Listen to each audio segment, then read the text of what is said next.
ఆమేన్. ఆమేన్. హల్లెలూయా.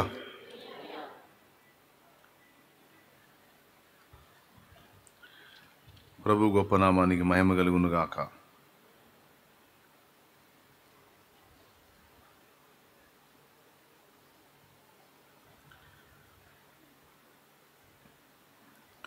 ప్రభు అయిన యేసుక్రీస్తు నామంలో మీ అందరికీ హృదయపూర్వక వందనాలు. లైవ్ ద్వారా జూమ్ ద్వారా అందుబాటులోకి వచ్చిన వారికి కూడా హృదయపూర్వక వందనాలు.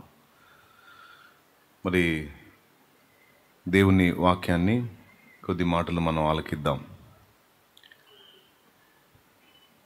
బైబిల్ గ్రంథంలో నుండి యెహోషువ గ్రంథము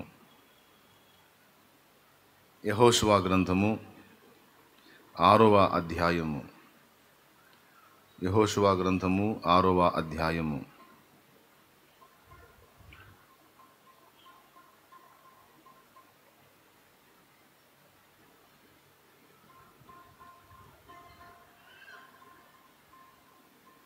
రెండవ వచనం నుంచి చూద్దాం.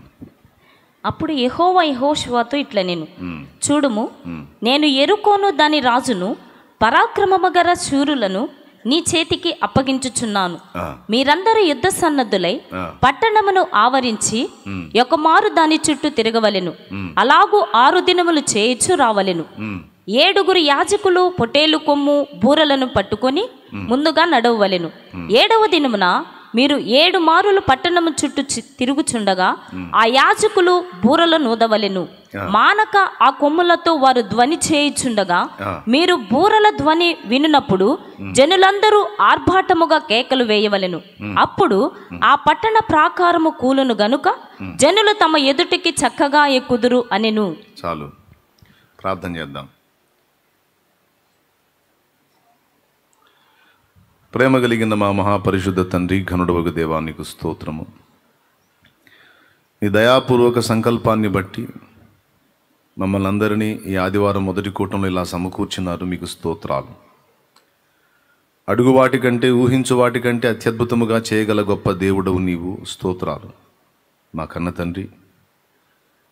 ఈ మొదటి కూటంలో ఇంతవరకు జరిగించిన క్రమమంతటిలో నీవు ఉన్నావు. నీకు స్తోత్రం ప్రభువా. ప్రత్యేకంగా ఇప్పుడు నీ మాటలు వినగోరుతున్నాం. నాతో మాతో మాట్లాడండి. ఉపదేశాన్ని అడ్డగింప చూసే సాతాను, దురాత్మ, అంధకార శక్తుల ప్రభావం, అపవిత్రాత్మల క్రియలు యేసు నామములో బంధించి దూరపరుస్తున్నాం. దేవా, మీరు మీ సన్నిధితో మా మధ్య ప్రత్యక్షమై నాతో మాతో అందరితో మాట్లాడండి. చక్కగా వినగలిగే చెవి, గ్రహించగల మనసు, అర్థం చేసుకొని భద్రపరచుకోగల హృదయం మాకెల్లరికూ దయచేయమని. ఇక్కడ కూర్చొని వినేవారు, ఆయా ప్రాంతాల్లో ఉండి వింటున్న వారు అందరినీ నీ వశంలోకి తీసుకొని ఈవేళ నువ్వు ఏం మాట్లాడాలని ఆశించావో ఆ మాటలే మా అందరి హృదయాల్లోకి పంపిణీ చేయమని యేసుక్రీస్తు నామమున ప్రార్థించి ఈ ప్రార్థనకు జవాబు పొందామని విశ్వాసముతో మిమ్మల్ని స్తుతిస్తున్నాం తండ్రి. Amen, amen, amen. ప్రభునందు ప్రియులారా, మనం చదివినటువంటి ఈ వాక్య భాగంలో ఒక సన్నివేశం రాయబడి ఉంది. ఇశ్రాయేలు జనాంగం ఐగుప్తు దేశం నుండి వాగ్దత్త దేశమైనటువంటి కనాను దేశానికి యాత్ర చేస్తున్నారు. వారిని ఐగుప్తు దేశం నుండి బయటికి తీసుకొచ్చిన వాడు మోషే. ఆ మోషేకి నమ్మకమైన పరిచారకుడు, దేవుని సేవకుడు యెహోషువ మోషేకి నమ్మకమైన పరిచారకుడు.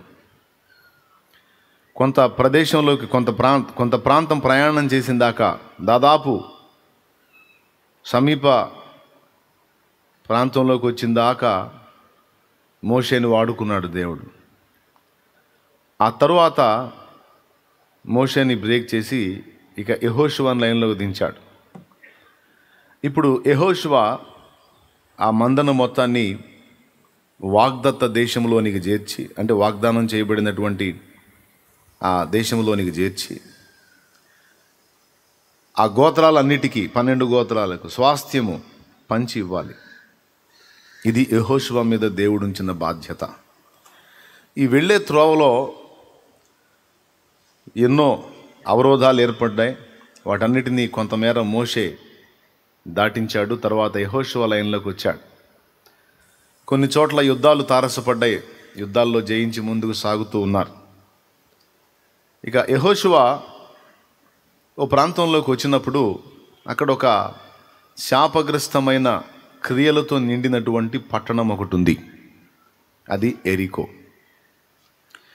ఈ ఎరికో పట్టణపు ప్రజలు వారి యొక్క దేవ వ్యతిరేకమైన క్రియలు, హేయమైన క్రియలు, చాలా ఘోరమైన దుస్థితితో ఉంది. అది అసలు ఇశ్రాయేలు జనాంగాన్ని ఆ ప్రాంతం నుంచి, ఐగుప్తు నుంచి కనాను దేశానికి తీసుకొని వచ్చేటప్పుడు ఈ మార్గంలో కొంతమంది ప్రజలకు దేవుడు తన తీర్పులు తీర్చాడు. అంటే చాలా కాలం వాళ్ళని సహించాడు. చివరికి ఆయన తీర్పులు బయలు వెళ్ళినాయి. ఆ తీర్పు తీర్చడానికి దేవుడు నిర్ణయించినప్పుడు వాళ్ళని దెబ్బతీయడానికి దేవుడు వాడుకున్న ప్రజలే ఇశ్రాయేలు జనాంగం. ఇశ్రాయేలీల్ని వాడుకున్నాడు. అలాగని ఇశ్రాయేలీలు దేవునికి వ్యతిరేకంగా పాపం చేస్తే వీళ్ళని వదిలిపెట్టల, వీళ్ళను కూడా శిక్షించాడు. అది మన దేవుని న్యాయం. అయితే ఈ ఎరికో ప్రాంతానికి వచ్చినప్పుడు వీళ్ళకు ఒక అసాధ్యమైన కార్యం జరిగింది. పెద్ద పెద్ద ప్రాకారాలు ఆ ఎరికో పట్టణానికి. ఇప్పుడు చిలకలూరుపేట ఉంది. ఈ చిలకలూరుపేట ఎంత పట్టణం? సుమారుగా 1,00,000 ఓట్లు ఉన్నటువంటి ప్రజలు ఉన్న పట్టణం. ఈ పట్టణం మొత్తానికి చుట్టూ ఒక కాంపౌండ్ వాల్ కట్టి ఓ మెయిన్ గేట్ పెట్టినట్టు అన్నమాట. దీని విస్తీర్ణం అంతా ఎంత ఉందో అంత విస్తీర్ణం. అప్పటి రోజుల్లో ఏం చేసేవాళ్ళు అంటే, ఒకరి మీద ఒకరు యుద్ధాలు చేసుకొని దాడులు చేసుకునే అవకాశం ఉంది కనుక, మీరు హైదరాబాద్ గోల్కొండ చూసినా, ఇక్కడ మనకు దగ్గరలో ఒక 30 కిలోమీటర్లు ఉన్న కొండవీడు చూసినా, కోటలు, ఆ ప్రాకారాలు కొన్ని మనకి ఇంకా కనిపిస్తూ ఉంటాయి. అంటే వాళ్ళు ఉన్న ప్రాంతం మొత్తాన్ని కలిపి ఒక కాంపౌండ్ వాళ్ళు తీసేవాళ్ళు, ప్రహరీ గోడ తీసేవాళ్ళు. ఎంత పెద్ద గోడ అంటే అప్పటి రోజుల్లో ఎరికో గోడ దాదాపు 2 రథాలు ఆ గోడ మీద అటు ఇటు తిరగవచ్చు. 2 రథాలు ఆ గోడ మీద అటు ఇటు తిరగవచ్చు. అంత పెద్ద ప్రాకారాలు అయి పటిష్టంగా ఏర్పాటు చేసుకున్నారు. ఎవ్వడు కూడా అందులోనికి ప్రవేశించకుండా, శత్రు దుర్భేద్యమైన, అంటే శత్రువు భేదించలేనటువంటి, పగలగొట్టలేనంత పెద్ద పెద్ద ప్రాకారాలు కట్టుకున్నారు. ఇక ఎవడు మన పట్టణంలోనికి ఎంటర్ అయ్యే అవకాశమే లేదు అని చక్కగా వాళ్ళు అందులో ప్రశాంతంగా ఉన్నారు, వాళ్ళ పాపాలు వాళ్ళు చేసుకుంటా. ఎవడు పట్టణంలో నుంచి బయటికి రావట్లేదు. ఎందుకంటే ఈ ఇశ్రాయేలు జనాంగం సైన్యములకు అధిపత్యకు యెహోవా సైన్యం బయలుదేరి వస్తుంది. ఈ వచ్చేది మార్గ మధ్యంలో ఉన్నటువంటి తేడాల మొత్తాన్ని వైనం చేసుకుంటూ వస్తుంది. ఒక్కొక్క బ్యాచ్ని. ఈ వార్త అందరికీ వెళ్ళింది. ముఖ్యంగా ఎరికో వాళ్ళకి తెలుసు, మనకంటే గొప్ప గొప్ప రాజుల్ని కూల్చి వస్తున్నారు వాళ్ళు, మనం ఒక లెక్క కాదు, మనం జాగ్రత్తగా ఉండాలని మొత్తం కాంపౌండ్ లోపలికి వెళ్ళిపోయి ఎవ్వడు వెలుపలికి పోకుండా ఆ పట్టణపు ద్వారం ఏదైతే ఉందో దాన్ని గట్టిగా మూసేశారు. వీళ్ళు ఇప్పుడు లోపల పోవటానికి లేదు, వాళ్ళని అటాక్ చేయడానికి. సరే, ఏం చేయాలి మరి? ఇప్పుడు దేవుడు చెప్పాడు, దాన్ని మీ వశానికి అప్పగిస్తున్నానని. యెహోషువ కనిపెట్టాడు, ప్రభువా ఏం చేయమంటావు? మరి అసాధ్యంగా ఉంది, ఇంత భయంకరంగా కట్టేశారు ప్రాకారాలు. దేవుడు మాట్లాడుతున్నాడు. ఆ మాట్లాడిన మాటలే ఇందాక మనం చదువుకున్న మాటలు. ఒక్కసారి మళ్ళీ చూసుకోండి దేవుడు ఏం చెప్పాడు. మూలవాక్యం నుంచి చదువు. అప్పుడు యెహోవా యెహోషువతో ఇట్లా నేను యెహోవా యెహోషువతో అంటున్నాడు, నేను ఎరుకోను దాని రాజును పరాక్రమము గల శూరులను నీ చేతికి అప్పగించుచున్నాను. మీరందరూ యుద్ధ నీకు అప్పగిస్తున్నాను అన్నాడు. ఎవరిని అప్పగిస్తున్నాను అన్నాడు? చూడు, మళ్ళీ చదువు. ఎరుకోను దాని రాజును పరాక్రమము గల శూరులను నీ చేతికి అప్పగించుచున్నాను. అదిగో, ఎరికోను దాని రాజును పరాక్రమం గల శూరులు, ఎరికలు ఎవరైతే ఉన్నారో వారిని కూడా నీ చేతికి అప్పగిస్తున్నా. దానిని నీకు ఇచ్చేసాను, ఇదిగో ఇస్తున్నాను. మీరందరూ యుద్ధ సన్నద్ధులై పట్టణమును ఆవరించి ఒకమారు దాని చుట్టూ తిరగవలెను. మీరందరూ యుద్ధ సన్నద్ధులై పట్టణమును ఆవరించి ఒకమారు దాని చుట్టూ తిరగవలెను. అలాగూ 6 దినములు చేయుచు రావాలి. 6 రోజులు చేస్తూ రావాలి. 7 యాజకులు పొటేలు కొమ్ము బూరలను పట్టుకొని ముందుగా నడవవలెను. 7వ దినమున మీరు 7 మారులు పట్టణము చుట్టూ తిరుగుచుండగా ఆ యాజకులు బూరలు ఊదవలెను. దేవునికి స్తోత్రం కలుగును గాక. రోజుకు ఒకసారి ఆ పట్టణం చుట్టూ తిరగండి. నేను చెప్పిన పద్ధతిలో యుద్ధ సన్నద్ధులై ఉండండి. 7 యాజకుల్ని ముందు పెట్టుకోండి, వాళ్ళు బూరలూతూ రావాలి. అలాగున 6 రోజులు చేయండి. రోజుకు ఒక్కసారి తిరగండి, 6 రోజులు తిరగండి. 7వ రోజు 7 సార్లు తిరగండి. ఇప్పుడు 6 రోజులు రోజుకు ఒకసారి తిరిగారు కదా, 7వ రోజు ఒక్కరోజే కంప్లీట్గా 7 సార్లు తిరగండి. రోజుకు ఒకసారి అంటే ఏదో తిరుగుతారు, కాస్త కూస్తో చాకిరి అనుకుని. 7వ రోజు ఒకసారి 7 సార్లు తిరగమన్నాడు. మీరు 7 మారులు పట్టణము చుట్టూ తిరుగుచుండగా ఆ యాజకులు బూరలు నూదవలెను. మానక ఆ కొమ్ములతో వారు ధ్వని చేయుచుండగా మీరు బూరల ధ్వని వినునప్పుడు జనులందరూ ఆర్భాటముగా కేకలు వేయవలెను. ఇప్పుడు 6 రోజులు వాళ్ళు బూరలు ఊదారా, జస్ట్ పట్టుకున్నారా? ఊదారా, పట్టుకున్నారా? బూరలు ఊతూ ముందుకెళ్ళాలా? అది 7వ రోజు జరగాల్సిన ప్రక్రియ. అది కూడా ఎప్పుడు అంటే ఆయన చెప్పిన టైంలో. ఈ మిగిలిన టైంలో యుద్ధం చేయడానికి మీరేమో రెడీ అయి ఉండాలి, యుద్ధ సన్నద్ధులై ఉండాలి. యాజకులేమో బూరలు ఊదుతూ తిరగాల.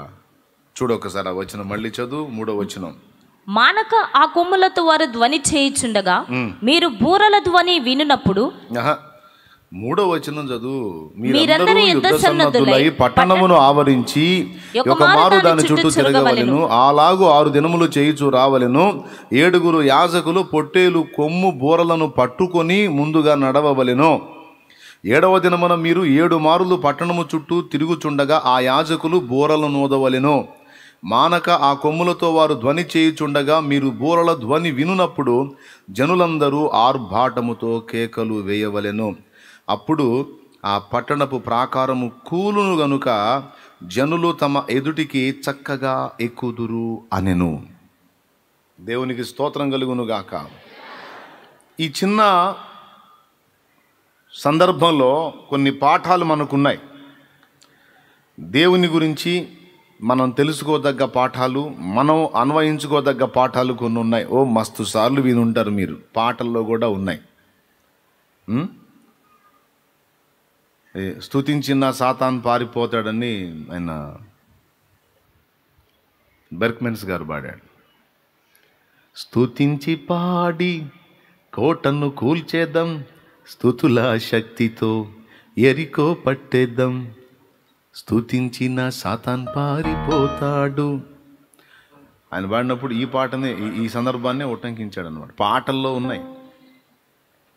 యుద్ధము యెహోవాదే అనే పాటలో కూడా ఈ సందర్భాన్ని ఉటంకిస్తారు.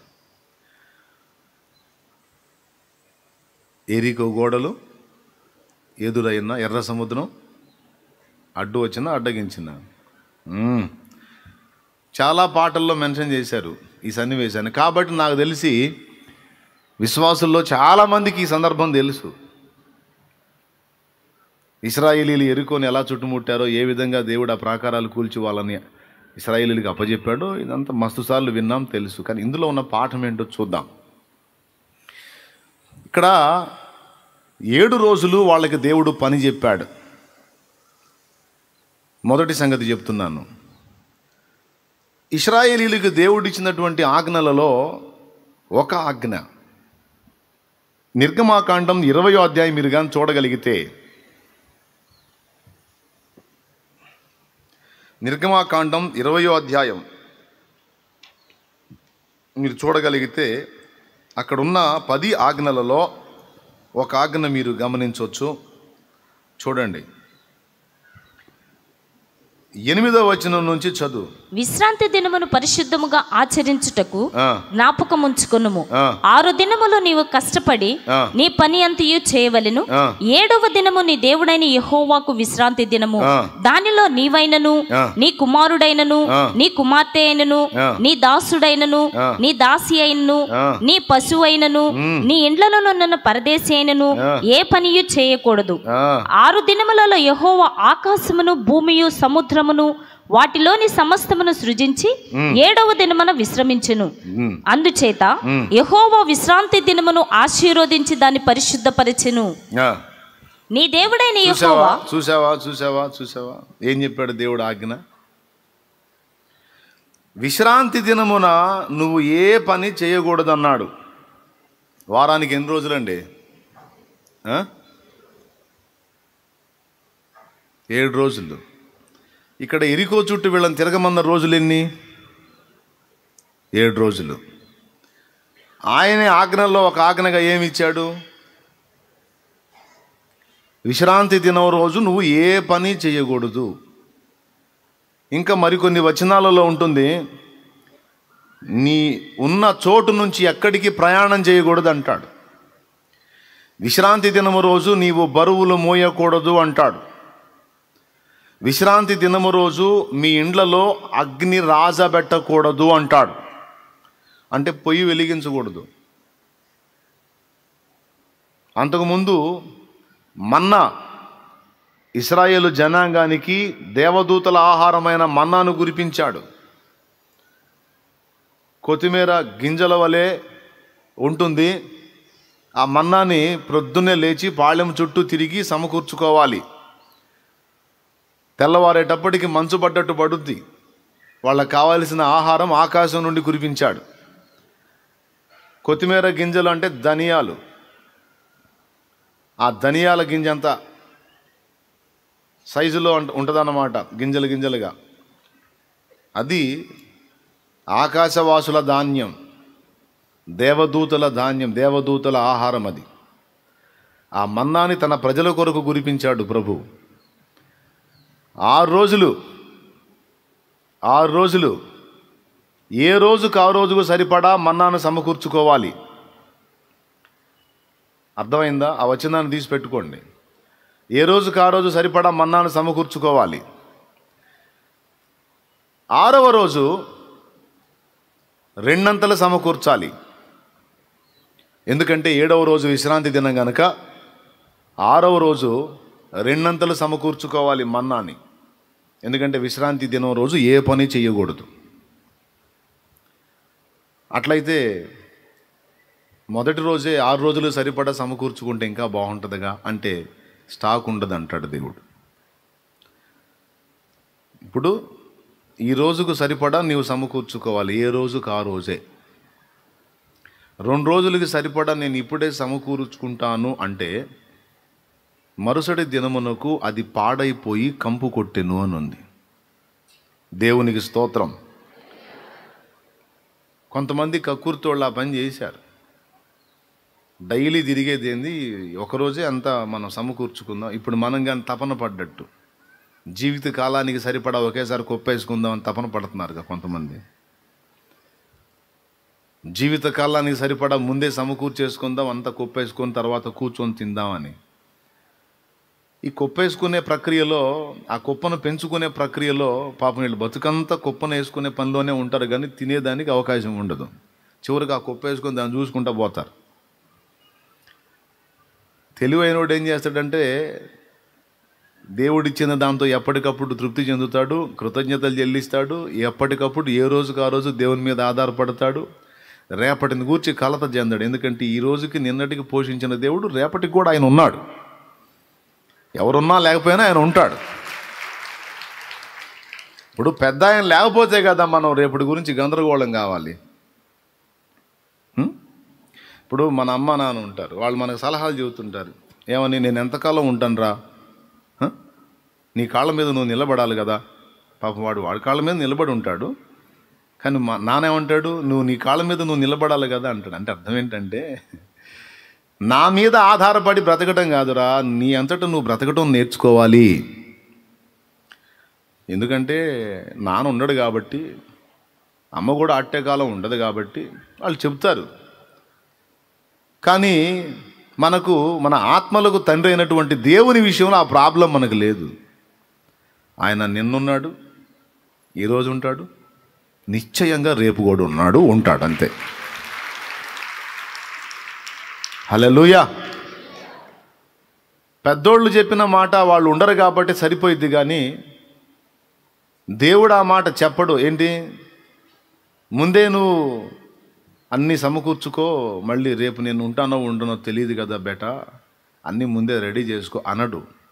ఇంకా ఏమంటాడు తెలుసా, ఏ నాటికి ఆ నాటికి చాలును, రేపటిని గురించి నువ్వు విచారించొద్దు, రేపు దాని సంగతులను గురించి అదే విచారించనివ్వు, నువ్వైతే ఇప్పుడు గందరగోళం కావద్దు, రేపటి రూపం అనేది ఏందో నీకు తెలియదు, అనవసరంగా నువ్వు ప్రెజర్ అవ్వద్దు, నువ్వు ఎందుకు చింతిస్తావు, ప్రశాంతంగా ఉండు, నిన్నటికి నేను తోడై ఉన్నానుగా, ఈ రోజుకు తోడై ఉన్నానుగా, రేపటికి కూడా నేనే నీకు తోడై ఉంటాను.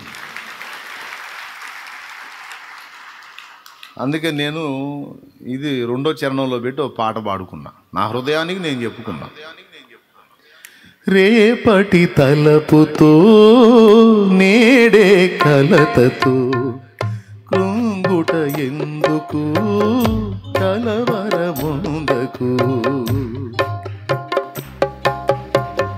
రేపటి తలపుతో నేడే కలతతో కృంగుట ఎందుకు కలవరముందకు, నమ్మదగినవాడు నీ దేవుడు, సర్వకాలము నిన్ను విడువడు, వాగ్దానమే నీకుండగా భయమేలనే ప్రాణమా, వర్ణింపగా సాధ్యమా నీపైన యేసయ్యకున్న ప్రేమ, నిన్నే పిలచి తనలా మలచే, యేసుపై ఆనుకో నా ప్రాణమా, ఆ యేసునే నమ్ముకో అంతరంగమా, యేసుపై ఆనుకో నా ప్రాణమా, ఆ యేసునే నమ్ముకో అంతరంగమా, హృదయమా హృదయమా నా హృదయమా, యేసయ్య ప్రేమను గాంచుమా, యేసయ్య ప్రేమను గాంచుమా, ప్రాణమా ప్రాణమా నా ప్రాణమా, యేసయ్య స్నేహము గోరుమా, యేసయ్య స్నేహము గోరుమా, నిన్నే తలచి నిన్నే వలచి, దేవుడే మనుషుడైన చిత్రము చూడుమా, ఆ దేవుడే చిత్రము చూడుమా, దేవుడే మనుషుడైన చిత్రము చూడుమా, ఆ దేవుడే దీనుడైన చిత్రము చూడు. దేవునికి మహిమ. గట్టిగా చెప్పు హల్లెలూయా. ఇంకొకసారి చెప్పు, దేవుని గొప్ప నామానికి మహిమ కలుగును గాక. ప్రియులారా, నేను చూసుకుంటాగా రేపు, ఏమో ప్రభా మళ్ళీ నువ్వు నన్ను ఏమైనా మర్చిపోతావేమో అని. నువ్వు పుట్టినప్పుడు మర్చిపోలా, ఇంతకాలం ఇన్ని సంవత్సరాలు ప్రయాణం చేసిన దాకా నిన్ను మర్చిపోలా, ఇన్ని సంవత్సరాలు నిన్ను మర్చిపోకుండా తోడయ్యుండి కాపాడుకున్న వాడిని రేపు మర్చిపోతానా వెర్రిముఖమా అంటాడు ఆయన. నిన్నటికి నేటికేనా, నేను రేపటికి కానా, నేను రేపు కూడా ఉన్నవాడును అంటాడు ఆయన. ఆయన పేరే ఉన్నవాడు. ఏమున్నవాడు? ఎప్పుడు ఉండేవాడు, అన్నీ కలిగి ఉన్నవాడు. ఆయన ఉన్నవాడు. ఓకే. మొన్న కక్కుర్తిపడి ఎవరైనా రేపటికి కూడా ఈరోజు సమకూర్చుకుంటే మరుసటి రోజుకి ఆ మూత తీస్తే తినాత అయ్యేది కాదు, దుర్గంధ భరితం అయిపోయేది. విచిత్రం ఏంటంటే దేవుడు ఎప్పుడు చెబుతాడో అప్పుడు అది చెడదు. ఏ రోజుకు ఆ రోజు మన్నాను సమకూర్చుకోవాలి, ఆ రోజుకు భుజించాలి. మరుసటి రోజుకు మళ్ళా దేవుడు ఇచ్చిందా కనిపెట్టాలంతే, ఏ రోజుకు ఆ రోజు. విచిత్రం చూడండి, యేసయ్య పరలోక ప్రార్థన నేర్పినప్పుడు 1 సంవత్సరానికి సరిపడా మాకు ఆహారం మేము అనమన్నాడా? మాకు కావలసి ఉన్న అనుదిన ఆహారము నేడు మాకు దయచేయము అన్నాడు. అంటే టోటల్గా ఆయన ఏం చెప్తున్నాడంటే, రేపు అనే దాని విషయంలో పూర్తిగా నువ్వు నా మీదే ఆధారపడు, అది నా చేతికి వదిలేయి, అప్పుడు నువ్వు విశ్వాసివి. అంతేగాని రేపటికి ఎల్లుండికి ఆ తర్వాతి రోజుకి అంతా ఇప్పుడే కక్కుర్తి వ్యవహారం చేయి మాకు. నేనున్నాగా, నేను చూసుకుంటా, రిలాక్స్. అరే నువ్వు రేపటి సంగతులను గురించి ఆలోచించి ఈరోజు నీకు ఇచ్చే మంచి జీవితాన్ని, ప్రశాంతతని పాడు చేసుకుంటున్నావు నీ పనికి మాలిన తెలివితో అంటున్నాడు దేవుడు. పాపం ఏబుకి ఇదే సమస్య ఎదురైంది. కావాల్సినవన్నీ దేవుడు అనుగ్రహించి, సంతోషించు ఏబు, నువ్వు భక్తిపరుడవు నాయన, నువ్వు చాలా నచ్చావు నాకు, నువ్వు ఆనందించు, తిను, సంతోషించు, నీ బిడ్డలతో కుటుంబంతో ఆనందపడని దేవుడు ఏబుకు చెబితే, ఏబు ఇప్పుడు కళ్ళ ముందున్న జీవితాన్ని, దేవుడిచ్చే ఆనందకరమైన జీవితాన్ని అనుభవించి తృప్తి చెందకపోగా ఇవన్నీ రేపుకుంటాయో ఉండవో అని దిగులేసుకున్నాడు. నా భార్య ఇంత చక్కగా లోబడుతుంది, ఏమండి ఐ లవ్ యూ అని రోజుకు 5-6 సార్లు అంటుంది, నిజంగా ఇంత మంచి భార్య ఇంతే ఉంటుందో, రేపు ఎందుకురా నువ్వు సావరాదా అంటదేమో.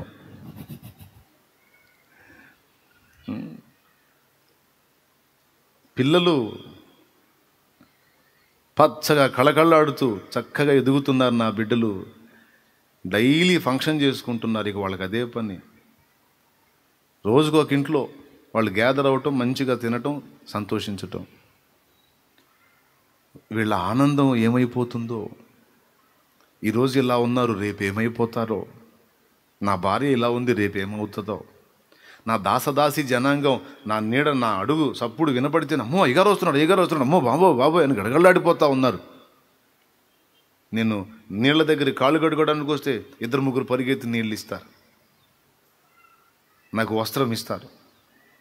ఆహారం దగ్గరికి వెళితే హడావుడిగా గందరగోళం అయిపోయి నాకు అన్ని సిద్ధం చేస్తారు. నేను ఎవర్రాది అని అంటే చాలు 10 మంది పరిగెత్తుకుంటూ వస్తారు. ఈ దాసి జనాంగం ఇలానే ఉంటారో ఉడతారు. ఈ దిగులేసుకోవటం మొదలుపెట్టాడు.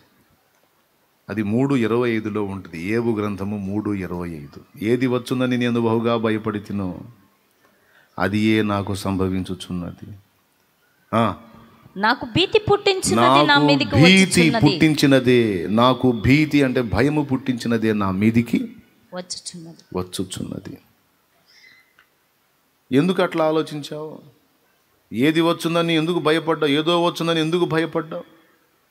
అన్నీ ఇచ్చిన దేవుడు అన్ని విషయాల్లో భద్రంగా నిన్ను కాపాడగలడు. ఆ విషయంలో ఎందుకని దేవుని మీద ఆనుకోలేకపోయావు?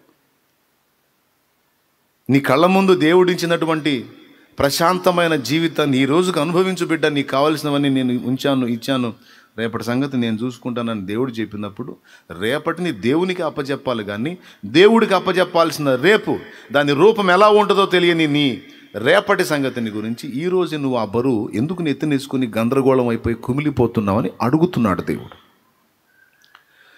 నువ్వు విశ్వాసివా అవిశ్వాసివా? విశ్వాసినే ప్రభు. మరి ఎందుకు అట్లా అనుమానిస్తావు? రేపటి రూపం తెలియని దాన్ని నువ్వు ఆలోచించుకొని, నువ్వు ఎరగని రేపటిని గురించి ఆలోచించుకొని ఎందుకు ఈరోజు జీవితాన్ని వేదనతో గడిపేస్తావు? ఇప్పుడు చెప్పండి, అన్నీ ఉన్న ఏబుకి ప్రశాంతంగా అనుభవించాడా? ఈ పిల్లలు ఏమవుతారో అని వాళ్ళ గురించి దిగులేసుకున్నాడు. ఈ ఆస్తులు ఏమైపోతాయో దిగులేసుకున్నాడు. భార్య ఎలా అయిపోతుందో, దాసదాసి జనాంగం ఏమవుతుందో, ఈ వేదనతోనే ఈరోజు ఓకే, రేపటి సంగతి ఏంటి, ఈరోజు ఓకే, రేపటి సంగతి ఏంటని. అసలు ఈ విషయంలో మా నాన్న మంచి ఆదర్శ పురుషుడు. నాకు 6 పిల్లలు, మా అమ్మ గందరగోళం చేస్తుంది.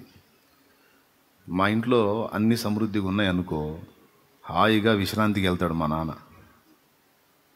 మా అమ్మ గందరగోళం చేసేది. 6 పిల్లలు, ఏమన్నా మనిషివేనా నువ్వు, వెళ్ళి ఇంకేదన్నా సంపాదన కొరకు వెతకవేమిటి అంటే ఆయన అంటాడు, ఉండవమ్మా, ఇంట్లో ఏమన్నా తక్కువ ఉందా, అన్నీ ఉన్నాయి కదా, రేపు చూద్దాంలే అంటాడు.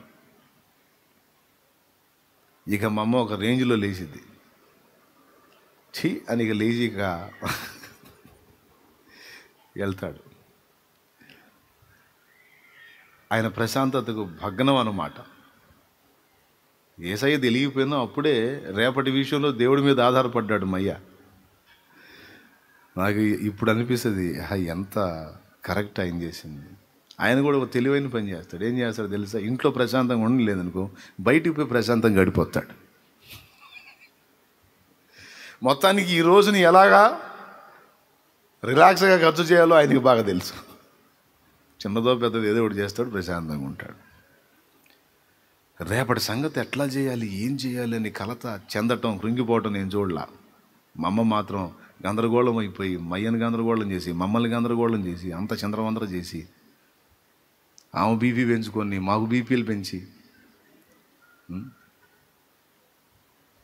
అయితే ఇప్పుడు ఆమె కూడా దేవుని మీద ఆధారపడటం మొదలుపెట్టింది. ఇంకా బలంగా ఆయనే ఉన్నాడు, ఆయనే చూసుకుంటాడు.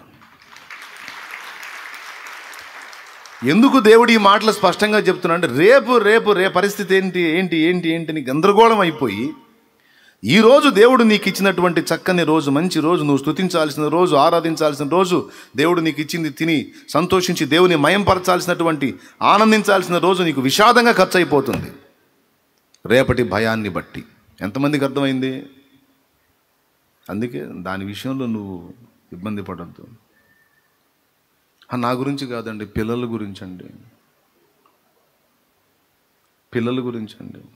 ఏమైపోతారో దానికి కూడా మా డాడీ చెప్పిన సామెతే గుర్తొచ్చింది నాకు. సందకాడు తెచ్చేవాడి కోసం సగం పొద్దుకు తెచ్చేవాడు ఏడిచాడంట. అంటే తెలుసా,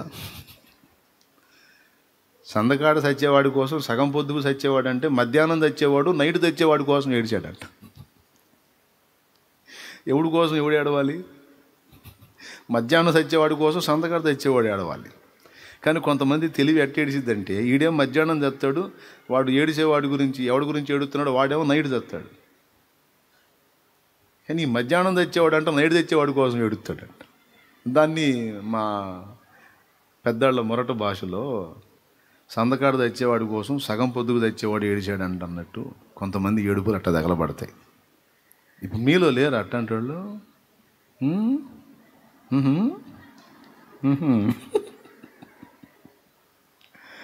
ఉన్నారు. అందుకే దేవుడు ఈ మాటలు పలికిస్తూ ఉన్నాడు. ఒట్టిగా ఎందుకు పలికిస్తాడు? సో అట్లా చెయ్యొద్దు. ఏ రోజుకి ఆ రోజు నీవు అనుదిన ఆహారమును సమకూర్చుకోను.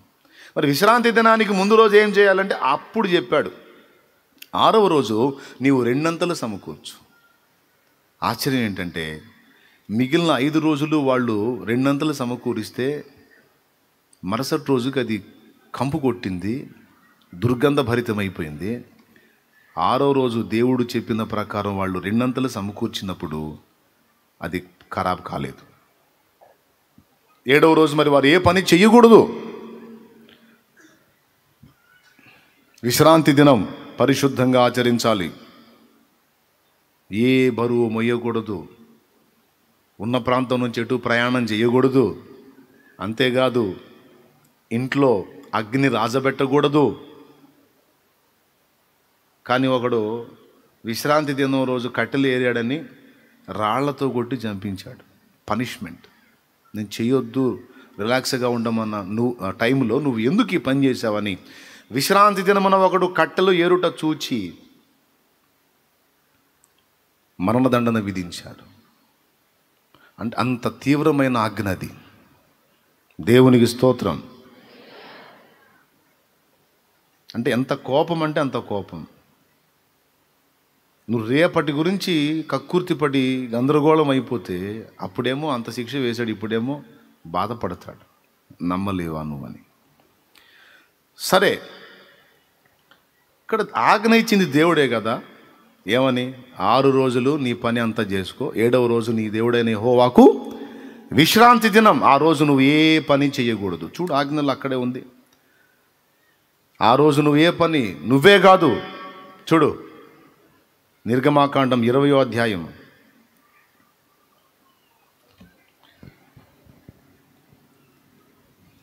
10వ వచనం. త్వరగా. 7వ దినము నీ దేవుడైన యెహోవాకు విశ్రాంతి దినము.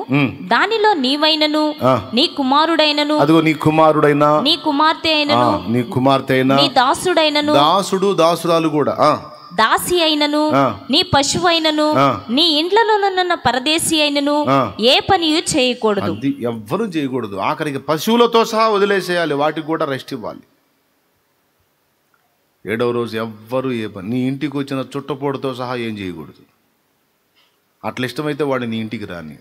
లేదు, నేను విశ్రాంతి తినే రోజు కొంచెం చిన్న చిన్న పనులు ఉన్నాయంటే నువ్వు రావాకురా మా ఇంటికి అని చెప్పు. ఎందుకంటే నీకు డేంజర్ అది. ఇప్పుడు ఆజ్ఞ ఇచ్చింది దేవుడా కాదా? ఏమని ఆజ్ఞ ఇచ్చాడు? 7 రోజులు నువ్వు పని చేయకూడదు, 6 రోజులే చేయాలి. 7వ రోజు విశ్రాంతి దినం. అప్పుడు నువ్వు ఏ పని చేయకూడదు, జర్నీ చేయకూడదు, ఇంట్లో పొయ్యి రాజబెట్టకూడదు, బరువు మొయ్యకూడదు, కనీసం నీ పశువుని కూడా చేయనీయకూడదు అన్నాడు కదా. మరి ఇక్కడ ఈ ఆజ్ఞ ఇచ్చిన దేవుడే యెహోషువ గ్రంథంలో ఇందాక మనం చూస్తే 7 దినాలు నువ్వు తిరగమన్నాడు. నువ్వే ఆజ్ఞ ఇస్తావు, నువ్వే రద్దు చేస్తావా? నువ్వే ఇట్లా చేయి అంటావు, మళ్ళీ నువ్వే దాన్ని మీరతావా దేవా? ఇశ్రాయేలు జనాంగానికి నువ్వు ఇచ్చిన ఆజ్ఞ ఏంది? 7వ రోజు నువ్వేం చేయకూడదు అని, కూర్చున్న చోటు నుంచి అవతలికి కదలకూడదు అన్న. మరి అట్లాంటప్పుడు 6 రోజులు ఇలా తిరగండి, రోజుకు ఒక రౌండ్ తిరగండి ఆ పట్టణం చుట్టూ. 7వ రోజు ఏకంగా 7 సార్లు తిరగండి అన్నాడు. మన అంచనాకు ఆలోచిస్తే కనీసం ఈ 7 రోజుల్లో ఒక్కరోజు ఖచ్చితంగా విశ్రాంతి దినం వచ్చి ఉంటుంది. అవునా కాదా? వచ్చి ఉంటుందా, ఉండదా? మరి అప్పుడు మరి దేవుడు చెప్పిన ఆజ్ఞ ఏమైంది?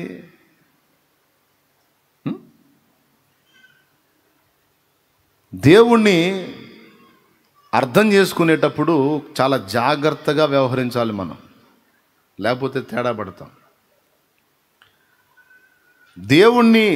దేవుని వాక్యాన్ని గురించి మాట్లాడేటప్పుడు కొంతమంది థియాలజీ అని, కొంతమంది మేము స్కాలర్స్ అని, పండితులమని, మాకు దేవుని కూర్చున్నటువంటి గొప్ప గొప్ప సంగతులు తెలుసు అని అభిప్రాయంతో దేవుని వాక్యాన్ని, దేవుని క్రమాన్ని కూడా ఒక చట్రంలో బంధించడానికి చూస్తారు.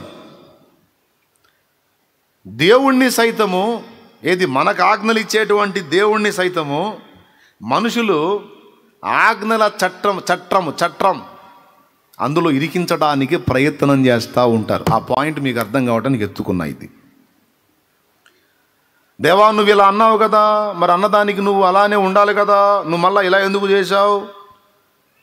దేవా నువ్వు పాత నిబంధన ఇచ్చావు కదా, ఇచ్చినోడు మళ్ళీ క్రొత్త నిబంధన ఎందుకు ఇచ్చావు? దేవా విశ్రాంతి దినం పరిశుద్ధంగా ఆచరించమన్నావు కదా, దేవా మళ్ళీ విశ్రాంతి దినం నువ్వే ఎలా మీరిపించావు? విశ్రాంతి దిన ఆచారం ఏర్పరిచింది నువ్వే, మళ్ళీ యెహోషువతో చెప్పావు మాతో 7 రోజులు తిరుగుతానే ఉండండి అన్నావు. విశ్రాంతి దినాన్ని ఏర్పరిచింది నువ్వే. క్రొత్త నిబంధనలో విశ్రాంతి దినం రోజు బేతెస్తా కోనేటి దగ్గర 38 సంవత్సరాల జబ్బుతో పడున్న వాడిని బాగు చేసి విశ్రాంతి దినం రోజు వాడిని ఎత్తిన బరువు ఎత్తించి మోపించింది నువ్వే. ఏంటి దేవా ఇదే? నువ్వే చెబుతావు, నువ్వే మేరతావు. అసలు నువ్వు ఒక మాట చెప్పినప్పుడు ముందు నువ్వే కట్టుబడి ఉండాలి దానికి. నువ్వు ఒక మాట మాకు చెప్పినప్పుడు అసలు ముందు నువ్వు దాన్ని గౌరవించిన వాడివై ఉండాలి. నువ్వే మేరతావు, నువ్వే తృణీకరిస్తావు. ఎట్లా దేవా? ఇది రైట్ కాదు కదా. కాబట్టి దేవుడు అంటే పర్ఫెక్ట్గా ఉండాలి. మనకేం చెప్పాడు? అవునంటే అవును, కాదంటే కాదు అన్నాడు. మళ్ళీ ఆయనే అవునంటాడు, మళ్ళీ ఆయనే కాదంటాడు. ఏంటి ఆయన ఇష్టమా? ఎంతమందికి అర్థమైంది ఈ ప్రశ్న? రైట్. దీన్ని బట్టి ఆలోచించాల్సిన సంగతి ఏంటంటే, కొన్నిసార్లు దేవుడే అనుమతించినవి కొన్నిసార్లు దేవుడే రద్దు చేస్తాడు. మనం ఎప్పుడు మర్చిపోకుండా గుర్తుపెట్టుకోవాల్సింది ఏంటంటే, ఆజ్ఞ ఇచ్చిన వాడు దేవుడు, ఆయన ఇచ్చినది ఆజ్ఞ. దేవుడిచ్చిన ఆజ్ఞ గొప్పదైతే ఆజ్ఞ ఇచ్చిన దేవుడు ఆజ్ఞ కంటే గొప్పవాడు అన్న సంగతి మనం గ్రహించాలి. దేవునికి స్తోత్రం కలుగునుగాక. హల్లెలూయా. ఆజ్ఞ ఇచ్చిన దేవుడు ఆజ్ఞ కంటే గొప్పోడు.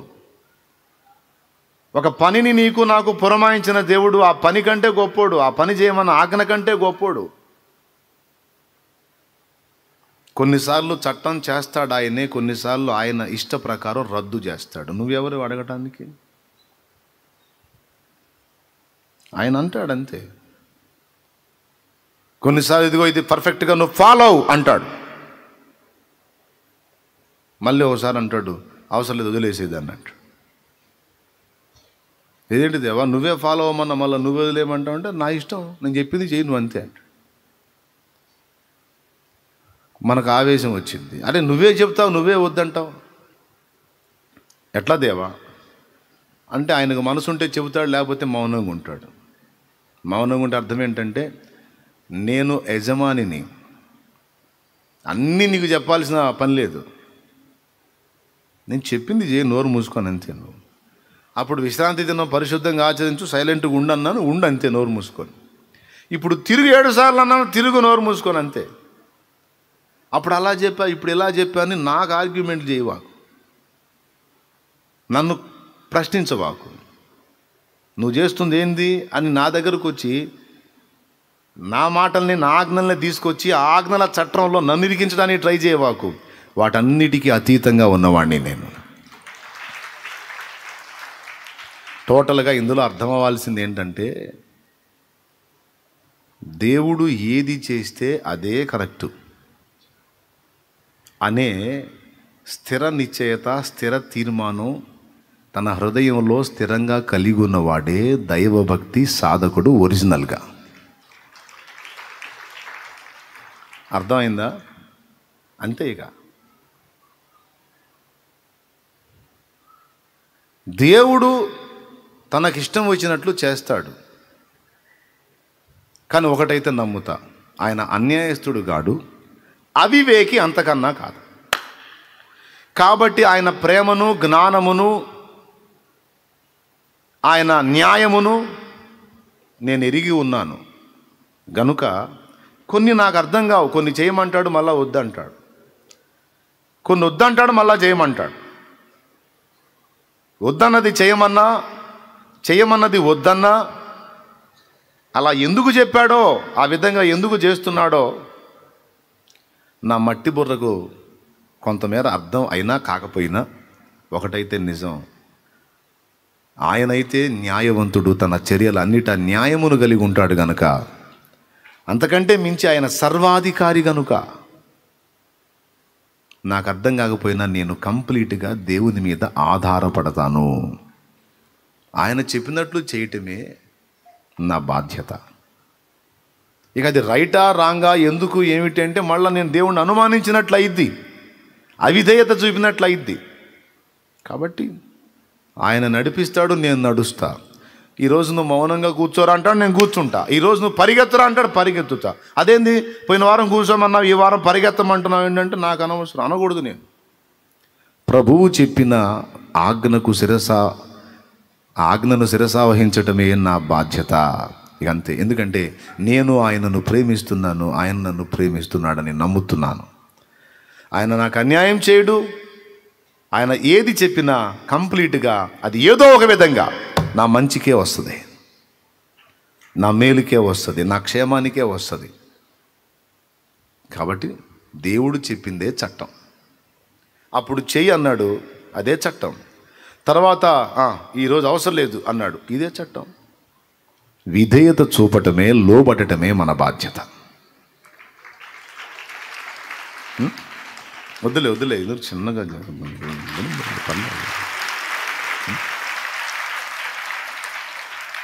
పాయింట్ మీ మనసులోకి వెళ్తే చాలు. దేవుణ్ణి ఎలా మనం ఆనుకోవాలి అంటే, దేవునికి రీజన్స్ కండిషన్స్ పెట్టి అది అలాగా ఇది ఎలాగ అవుతుంది, అది ఎలాగ అవుతుంది, పిచ్చి పిచ్చి చట్టాల్లో మనం తీసుకెళ్ళి దేవుణ్ణి బంధించడానికి ఎప్పుడు ఓవర్ యాక్షన్ చేయకూడదని చెప్తున్నా నేను.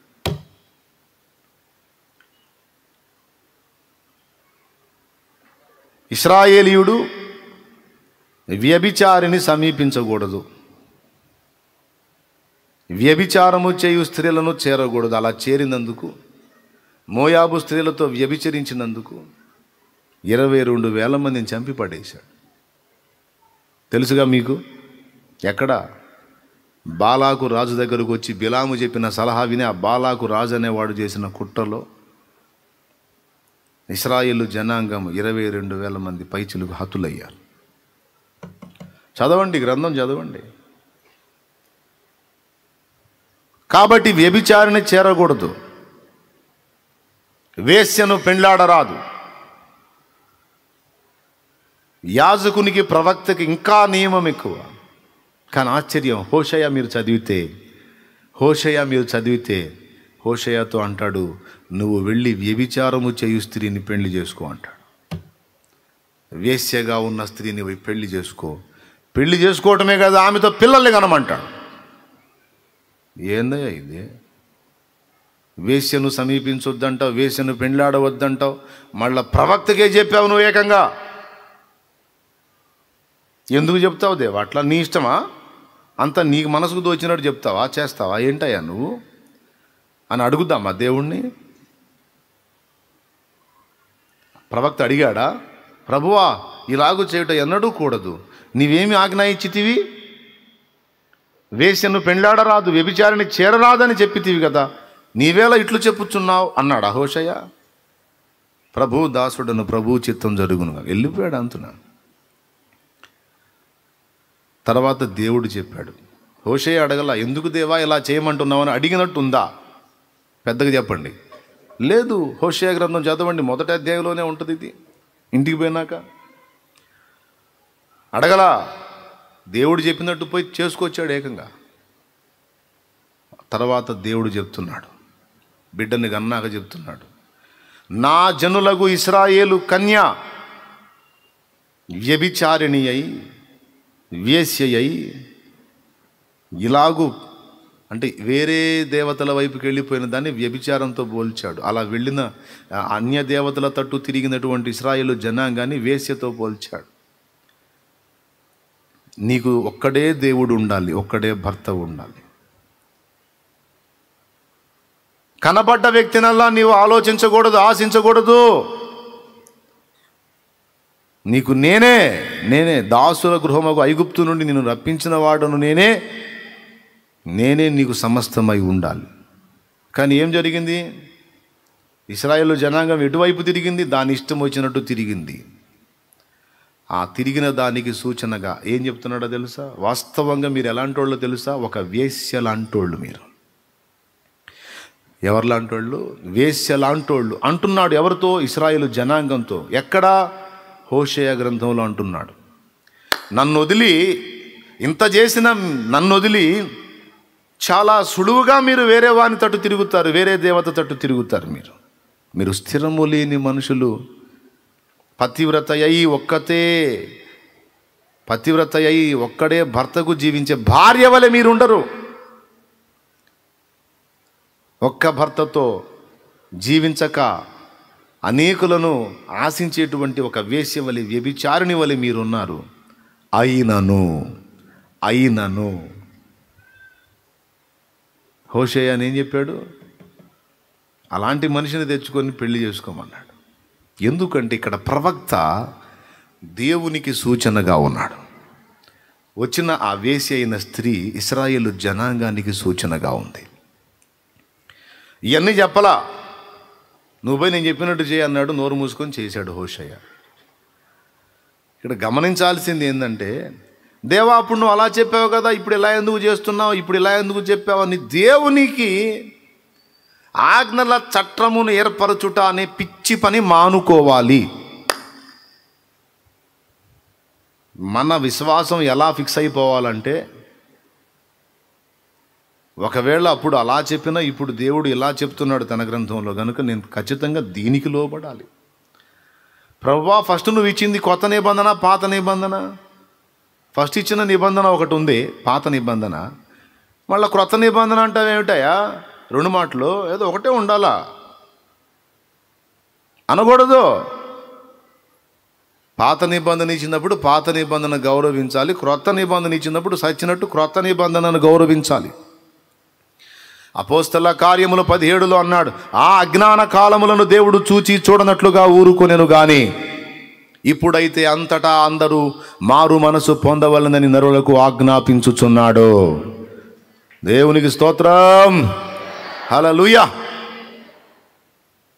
ఇక్కడ యెహోషువ కూడా దేవుణ్ణి అడగల, అది వాళ్ళ విధేయత.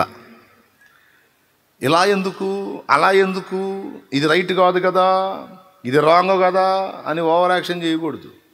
ఇప్పుడు చేసేవాళ్ళని చూస్తున్నా నేను, అందుకు చెప్తున్నా. ఇప్పుడు కొంతమంది మేము పండితులమని బయలుదేరి కొన్ని హడావుళ్ళు చేస్తూ ఉన్నారు. అందుకని కొంచెం నాకు అనిపించి చెప్తున్నాను నేను. యెహోషువ అడిగాడా, 6 దినములు నీవు నీ కష్టపడి పని అంతా చేయాలి, 7వ దినం విశ్రాంతి దినం అన్నావు. దేవా, నువ్వు చెప్పిన 7 రోజుల్లో ఒకరోజు విశ్రాంతి దినం వస్తుంది, మరి ఆ రోజు ఏం చేయాలి? ఆ రోజు కూడా తిరగాల అని అడగల. విశ్రాంతి దినం మరి మేము మౌనంగా కూర్చోవాలని నువ్వే చెప్పావుగా అనలా. దేవుడు చెప్పాడు. చెప్పే దేవుడికి తెలియదా? విశ్రాంతి దినం రోజు ఏ పని చేయకూడదని నేను బిడ్డలకి చెప్పానన్న సంగతి దేవుడికి జ్ఞాపకం ఉండదా? అన్నీ తెలిసిన దేవుడు ఎందుకు నువ్వు 7 సార్లు తిరగమన్నాడు, 7 రోజులు తిరగమన్నాడు? నేను అడుగుతానా లేదని ప్రశ్నిస్తున్నాడా, పరిశోధిస్తున్నాడా? నేనెందుకు ప్రశ్నించాలి? నా దేవుని ఆజ్ఞ. ఆయన జ్ఞాపకాలు కోల్పోయేవాడు కాదు, మతిమరుపోడు కాదు. అన్నీ తెలుసు. ఆయన ఏం చెప్పాడో తెలుసు, ఆయన ఏం ఆజ్ఞ ఇచ్చాడో తెలుసు. అన్నీ తెలిసిన వాడు ఈరోజు ఇలా నడవమంటున్నాడంటే నోరు మూసుకొని నేను విధేయత చూపటమే దేవునికి మహిమ. మనం అలాగా దేవుని మాటలకు ప్రతి దానికి లోబడటం అనేది సాధన చేస్తే, ఆర్గ్యుమెంట్లు చేయకుండా, అడ్డు మాటలు ఆడకుండా, నీ చిత్తం ప్రభువా, నువ్వు ఏది చెప్పినా అది న్యాయమే. నువ్వు ఒకప్పుడు అది చేయమన్నా న్యాయమే, తర్వాత వద్దన్నా న్యాయమే. నువ్వు ఏది చెప్పినా దానికి విధేయత చూపటమే నీ భక్తుడిగా, భక్తురాలిగా నా బాధ్యత తండ్రి. నేను నిన్ను నమ్ముతున్నాను, సంపూర్ణంగా నీ మీద ఆధారపడుతున్నాను, నన్ను నేను నీకు అర్పించుకుంటున్నా, అప్పగించుకుంటున్నా.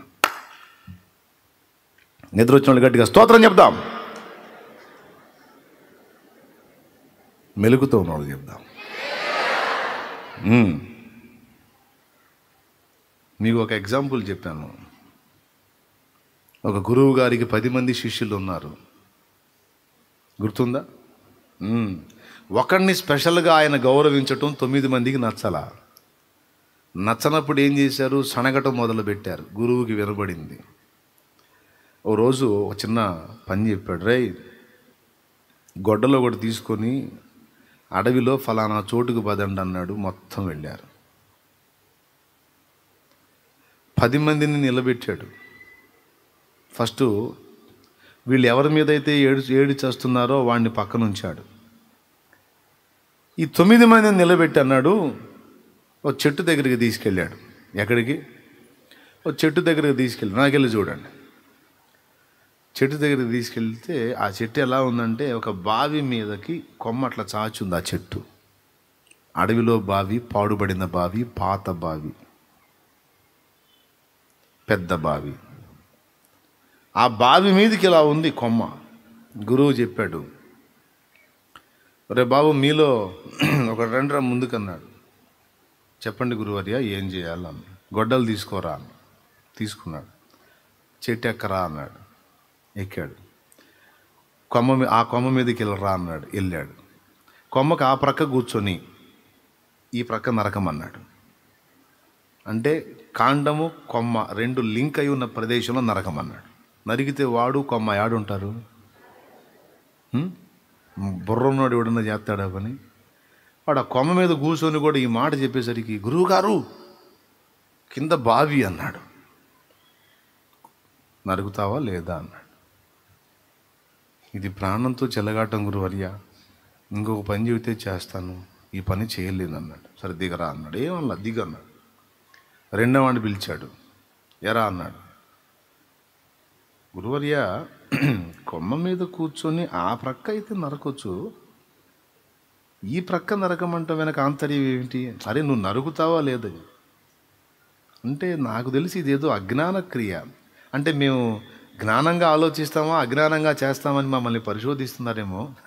ఇది వెర్రి పని గురువర్య, మేము చేయజాలం. పక్క పోరా. అరే 3 నంబర్ 3 నీ సంగతి ఏందిరా? వాడంతే 4 5 6 7 8 9 మొత్తం పక్క నిలబడ్డారు. అప్పుడు ఆ 10వ వాడిని పిలిచాడు. ఎటారా అన్నాడు. వచ్చాడు. ఎక్కరా చెట్టు అన్నాడు. ఎక్కాడు. తీసుకో గొడ్డలు తీసుకున్నాడు. కూర్చో ఆ కొమ్మ మీద కూర్చున్నాడు. నరుకురా ఈ ప్రాగం, ఈ ప్రక్కన ఈ భాగంలో నరకం అన్నాడు. గొడ్డలు తీసుకొని వాడు నరికేశాడు. నరికేసి కొమ్మతో సహా వాడు అంతను బాయిలో పడ్డాడు. ఇప్పుడు ఉన్న 9 మంది పగలబడి నవ్వారు. ఎందుకు? మేము తెలివి తక్కువ వాళ్ళమయ్యా ఆ పని చేయింది. గురువు గారు మన అజ్ఞానాన్ని పరీక్షిస్తున్నాడు. మన జ్ఞానం, మన తెలివితేటలు ఎట్లా ఏడిసినాయని. ఇటు తెలివి తక్కువ దద్దమ్మ. తర్వాత వాడిని గురువుగారు బయటికి తీశాడు. బయటికి తీసినాక వాళ్ళందరి ముందు నిలబెట్టి అడిగాడు, ఒరే నీకు బుర్ర ఉందా? కూర్చున్న కొమ్మని ఎవడన్నా నరుక్కుంటాడంటరా? కూర్చున్న కొమ్మని ఎవడన్నా నరుక్కుంటాడా? నేను చెప్పాను అనుకో, చేసేయటమేనంటరా? ఈ 9 మంది చూడు ఎంత జ్ఞానవంతులో చూడు అనగానే ఒకడు చూసుకొని శబాష్ శబాష్ అనుకుంటున్నారు. ఎంత జ్ఞానవంతులో చూడరా వీళ్ళు, తెలివి తక్కువ దద్దమ్మ. కూర్చుని ఒక మంది నరుక్కుంటారా? అప్పుడు వాడు ఎందుకు చేసావురా ఈ పని అని గురువర్య అడిగితే అప్పుడు వాడు చెప్తున్నాడు, గురువర్య మీరు ఏదైనా ఒక పని నాకు చెప్పినప్పుడు బదులు మాట్లాడకుండా చెయ్యటము విధేయత. కొన్నిసార్లు మీరు చెప్పిన పనులు తెలివిగల్ల పనులు, మంచి పనులుగా ఉంటాయి. కొన్నిసార్లు వెర్రి పనుల్లాగా ఉంటాయి. పని ఎలాగుంది కాదు, చెప్పిన నీ ఆజ్ఞ నెరవేర్చటమే నా బాధ్యత. గట్టిగా కొట్టడమ్మా, మత్తుపోయి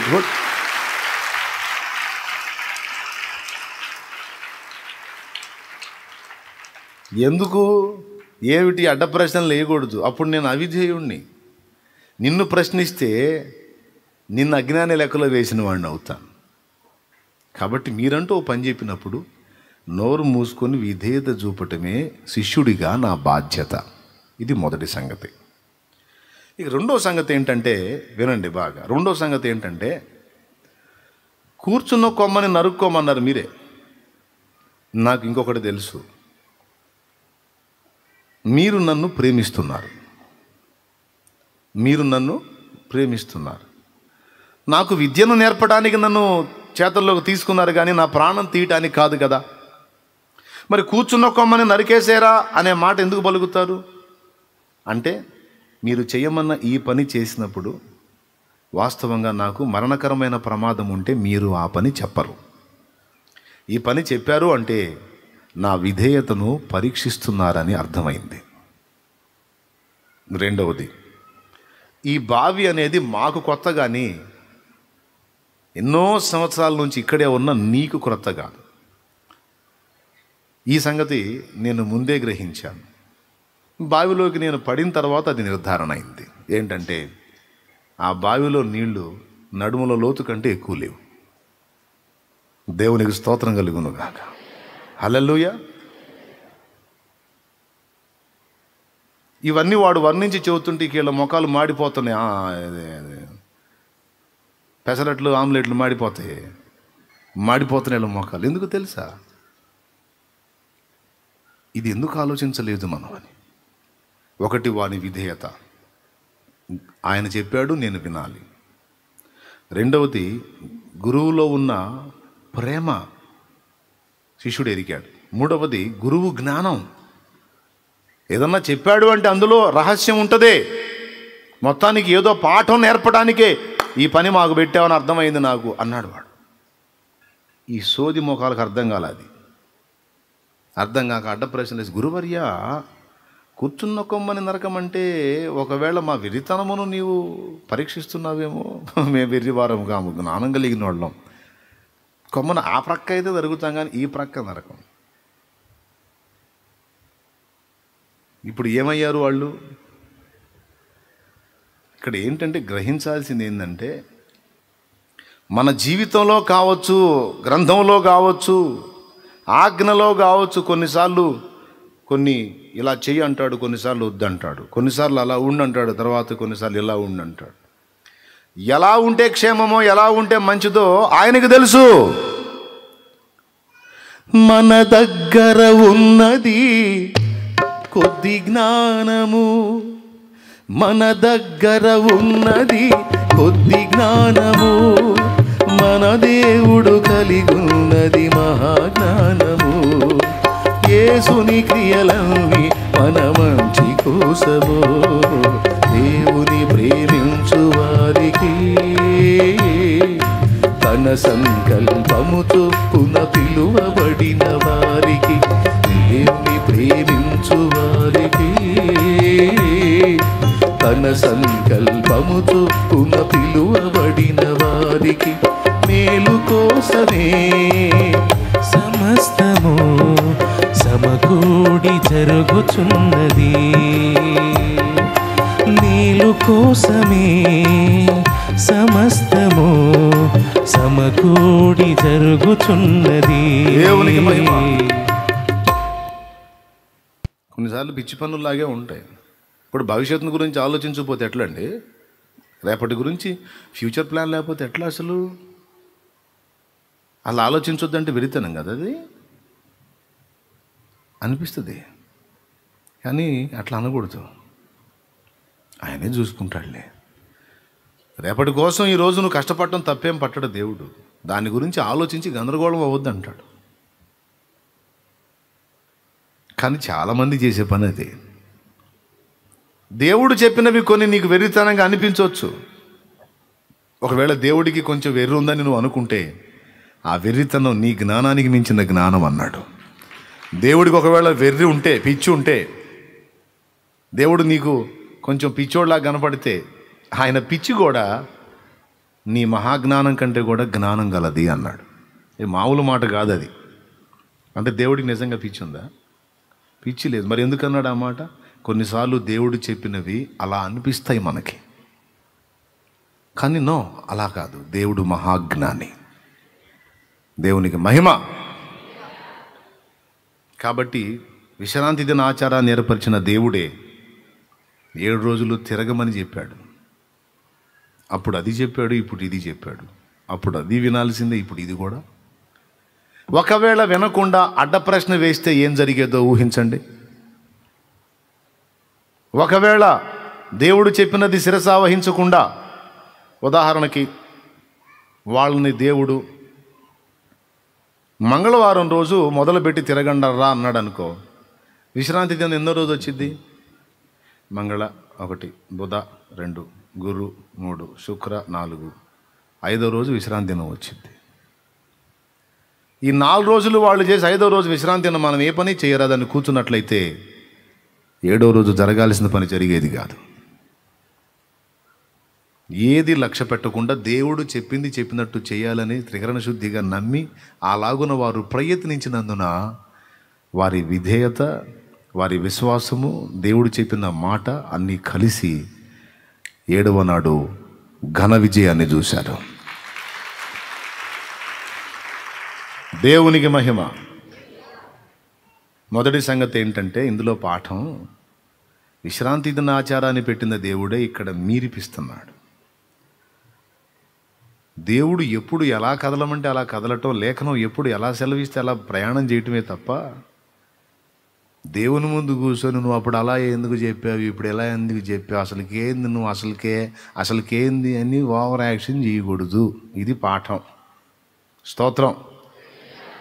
అర్థమైందా? ఏం చేయకూడదు?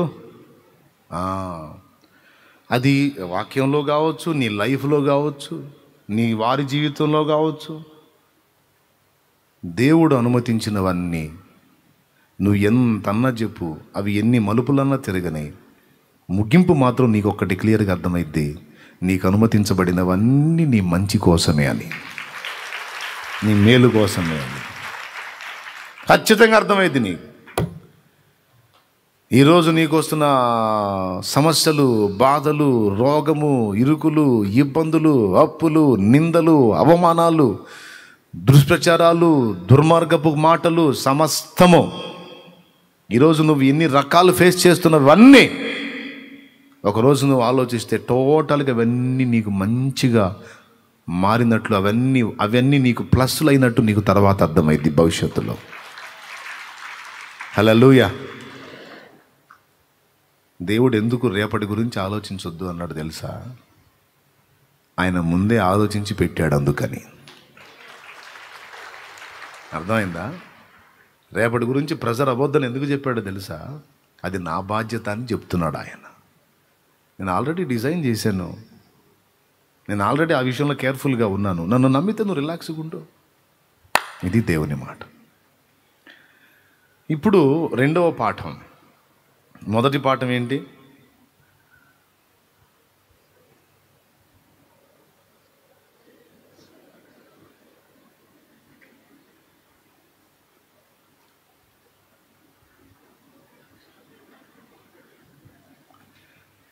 మొదటి పాఠం ఏంది?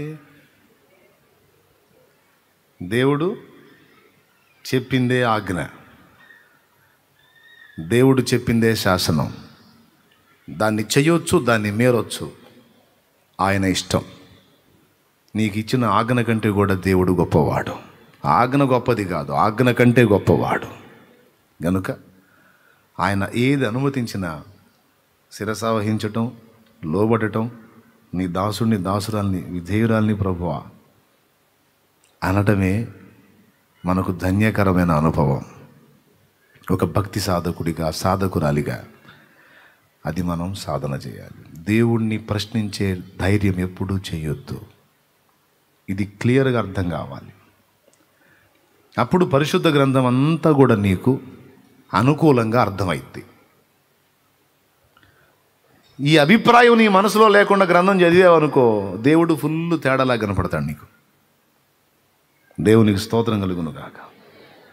అర్థమైందా? అలా ఇలా కనపడతాడు అన్నమాట. అప్పుడేమో ఆయనే చేయమంటాడు, ఇప్పుడేమో ఆయనే మీరేసేయండి అంటాడు. అప్పుడేమో ఆయనే వ్యభిచారిని వేసిన సమీపించొద్దంటే ఇప్పుడేమో ఆయనే పోయి చేసుకోమంటాడు. ఏంటిది? దేవుని విషయంలో అలాంటి గౌరవం, ఆయన జ్ఞానం, ఆయన ఆలోచనల విషయంలో అలాంటి అభిప్రాయం లేనివాడు బైబిల్ చదివితేనే దుర్బోధ పుట్టింది. కొంతమంది మతోన్మాదులు ఇలా చదవటం వల్లనే కొన్ని రకాల పనికిమాలిన ప్రశ్నలను వేసుకొని తిరుగుతున్నారు. కొంతమంది విశ్వాసాన్ని చెరపడానికి ట్రై చేస్తున్నారు. బైబిల్ ఎలా ఉంది, బైబిల్ అలా ఉంది, బైబిల్ దేవుడు ఇలా చేశాడు, బైబిల్ దేవుడు అలా చేశాడని ఈరోజు కొంతమంది గొంతెత్తి ఘోషిస్తున్న విషయం అంతా కూడా దేవుని పట్ల సరైన అవిధేయత, గౌరవం, సదాభిప్రాయం లేకుండా ధ్యానించడం వల్ల జరిగింది, చదవటం వల్ల జరిగింది. మనమైతే మనం ప్రేమించి సేవిస్తున్న దేవుని విషయంలో ఫస్ట్ ఒకటి నమ్మాలి. దేవుడు ఏది అనుమతించినా, ఏది చెప్పినా, ఏది కాదన్నా, ఏది అవునన్నా ఆయన సర్వాధికారి, ఆయన సృష్టికర్త, నేను సృష్టి. కాబట్టి ఆయన చెప్పిందే నాకు శాసనం. ఒకటైతే నిజం, ఆయన అన్యాయస్తుడు కాదు, ఆయన సత్యవంతుడు, న్యాయవంతుడు. ఆయన చర్యలు అజ్ఞాన క్రియలు కావు. వాటన్నిటిలో ఒకవేళ నాకు అర్థం కాకపోయినా ఆయన మహాజ్ఞాని. ఆయన చర్యలలో అంటే ఆయన కార్యాలన్నిటిలో సంపూర్ణ జ్ఞానం ఉంది. అదంతా మానవాళికి ప్రయోజనకరం, ముఖ్యంగా నాకు దీవెన. ఈ ముఖ్యమైన మాట మీ మనసుల్లో స్థిరంగా ఉండాలి. అప్పుడు ఇక ఉపదేశంలోనైనా, జీవితంలోనైనా ఏవి ఎదురైనా దాన్ని బట్టి దేవునికి ఇంకా దగ్గర అవుతావు తప్ప దూరం కావు. అది ఇప్పుడు నేను చెప్పిన ఫస్ట్ పాయింట్. రెండవది, 7 దినాలు వాళ్ళు తిరుగుతూ ఉన్నారు, 6 రోజులు తిరుగుతూ ఉన్నారు. ప్రాకారాల మీద బాణాలు వేసేవాళ్ళు ఉంటారు, బాణాలు విసిరేవాళ్ళు, ఈటెలు విసిరేవాళ్ళు ఉంటారు. తెలుసా మీకు? కాంపౌండ్స్ మీద. అంటే వీళ్ళు ఎలా తిరగాలంటే కాంపౌండ్ నుంచి వాళ్ళు ఈట విసిరినా బాణం వేసినా తగలనంత దూరం నుంచి వాళ్ళు సంచరించాలి, చుట్టూ తిరగాలి. ఎక్కడన్నా సమీపానికి పోతే అవుట్, కొట్టేస్తారు వాళ్ళు. వీళ్ళు ఏ సప్పుడు లేకుండా తిరగాలి. ఇప్పుడు ఎరికో జనానికి ఏమర్థమైద్ది? రెండవ పాయింట్, ఎరికో జనానికి ఏమర్థమైద్ది? వీళ్ళేందో పోటుగాళ్ళు అనుకున్నాము, వీళ్ళేదో చేసేస్తారు అనుకున్నాము, మన ప్రాకారం చూసి బిత్తరపోయినట్టున్నారా, మన తలుపులు చూసి ఆశ్చర్యపోయినట్టున్నారు. ఏం చేయాలో అర్థం కాక చేష్టలు ఉడిగి బిక్క చచ్చి మౌనంగా మన ప్రాకారం చుట్టూ తిరుగుతున్నారు. రోజు వాళ్ళకి అదే పని, నవ్వుకున్నారు. ఫస్ట్ ఏమో రెడీ అయి ఉన్నారు, 1 రోజు 2 రోజులు 3 రోజులు చూసి 4వ రోజు నుంచి నవ్వుకోవటం మొదలుపెట్టారు. ఎందుకు? వీళ్ళు సౌండ్ లేదు, ఏమి లేదు, సడి లేదు, సప్పుడు లేదు. దేవుడు చెప్పాడు, వీళ్ళు తిరుగుతున్నారు మౌనంగా. వాళ్ళేమనుకుంటున్నారు? ఎలా దీన్ని తొలగించుకోవాలో చేతగాక, ఎలా ఎక్కి రావాలో అర్థం కాక చేష్టలు ఉడిగిపోయి ఏం చేయాలో అర్థం కాక దీని చుట్టూ తిరుగుతూ ఉన్నారు. కొన్నిసార్లు కొన్ని జంతువుల్ని బంధిస్తే తిరుగుతూ ఉంటాయి లోపల, అటు ఇటు అటు ఇటు అట్లాగా. ఎందుకంటే మనల్ని అటాక్ చేయడానికి అవకాశం ఉండదు. ఎందుకంటే ఆ గ్రిల్లు వెలపట మనం ఉన్న గ్రిల్లు లోపల అది ఉంది, అది వచ్చి మన మీద అటాక్ చేయడానికి గ్రిల్ అడ్డుగా ఉన్నందున అది మనకెళ్ళి చూస్తే అటు ఇటు తిరుగుతూ ఉంటుంది. గమనించారా? అట్లా కనపడుతున్నారు. ఇప్పుడు వాళ్ళు ఏమనుకొని ఉంటారంటే 4వ రోజు నుంచి నవ్వుకొని ఉంటారు. హేళన. రాజ్యాలను జయించిన పోటుగాళ్ళని వీళ్ళ గురించి విన్నాం. దద్దమ్మలై కూర్చున్నారు, ఏమీ మాట్లాడట్లేదు, ఒట్టిగా తిరుగుతూ ఉన్నారు. మీరు ఎన్ని తిరిగినా రే ఇది దాటి రాలేరు. శత్రు దుర్భేద్యమైనది ఎరికో గోడ. ఏమనుకుంటున్నారు అని ఇక వాళ్ళు సరదాగా నవ్వుకుంటా, హేళన చేసుకుంటా, అపహాస్యం చేసుకుంటా, వాళ్ళని ఎగతాళి చేసుకుంటా వాళ్ళు మాత్రం మౌనంగా తిరుగుతున్నారు. ఎందుకో తెలుసా? ఎవరిని నమ్మారో, ఎవరి ద్వారా అక్కడి దాకా ప్రయాణం చేశారో వాళ్ళ ముందు ఎవడు సముద్రాన్ని బ్రద్దలు 2 ప్రాయలు చేసి తీసుకొచ్చాడో, బండతో మాట్లాడి నీళ్ళు ఇప్పించాడో, ఆకాశం నుండి ఆహారాన్ని కురిపించాడో, పగలు మేఘస్తంభమై ఎండ దెబ్బ తగలకుండా నీడనిస్తున్నాడో, రాత్రి అగ్ని స్తంభమై వారికి వెలుగై ఉన్నాడో, ఎవరి చేతులలో ఎవరి చేతి నీడలో వారు ప్రయాణం చేస్తున్నారో ఆ సైన్యములకు అధిపత్యకు యెహోవా ఏమిటో వాళ్ళకు తెలుసు.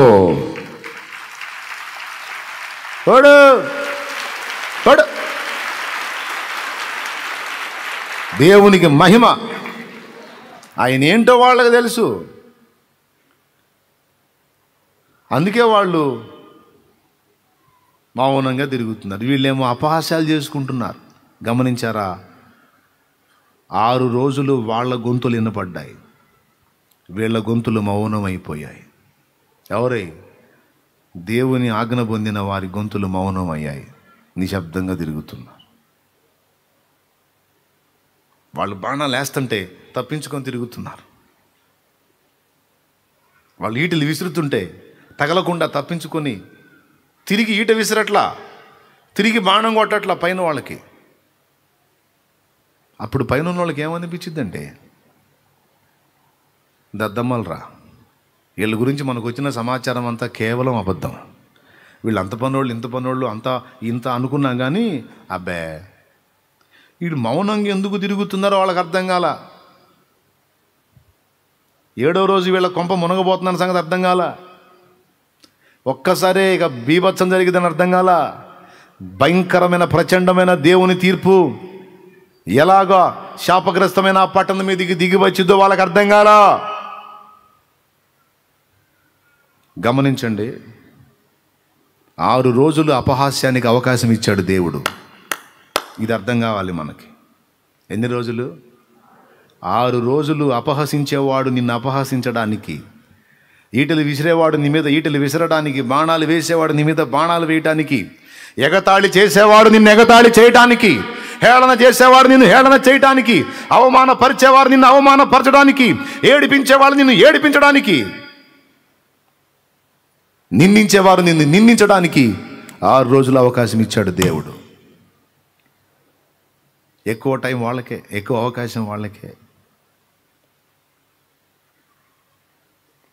నీకు కూడా అది ఆశ్చర్యంగానే ఉంటుంది. ఎందోనన్నా నా జీవితం ఇట్లా అయిపోయింది, నిజమేనన్నా నా పరిస్థితి ఏంటో మార్పు రావట్లేదు, కానీ వాళ్ళు అలానే కొనసాగుతున్నాయి నా మీద అని ఒక ఆవేదన నిన్ను ఆవరిస్తుంది.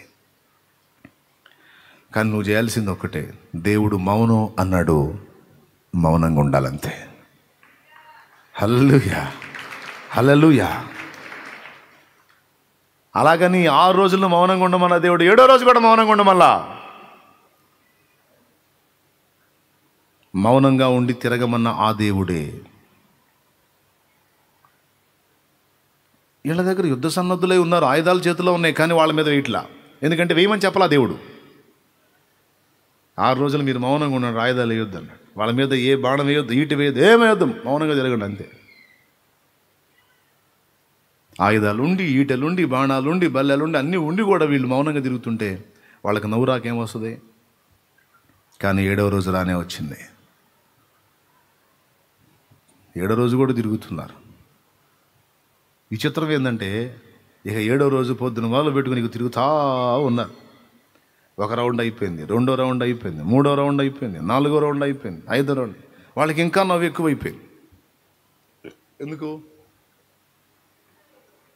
పిచ్చి ముదిరినట్టుందిరా, ఇంకా ఎక్కువ తిరుగుతున్నారు.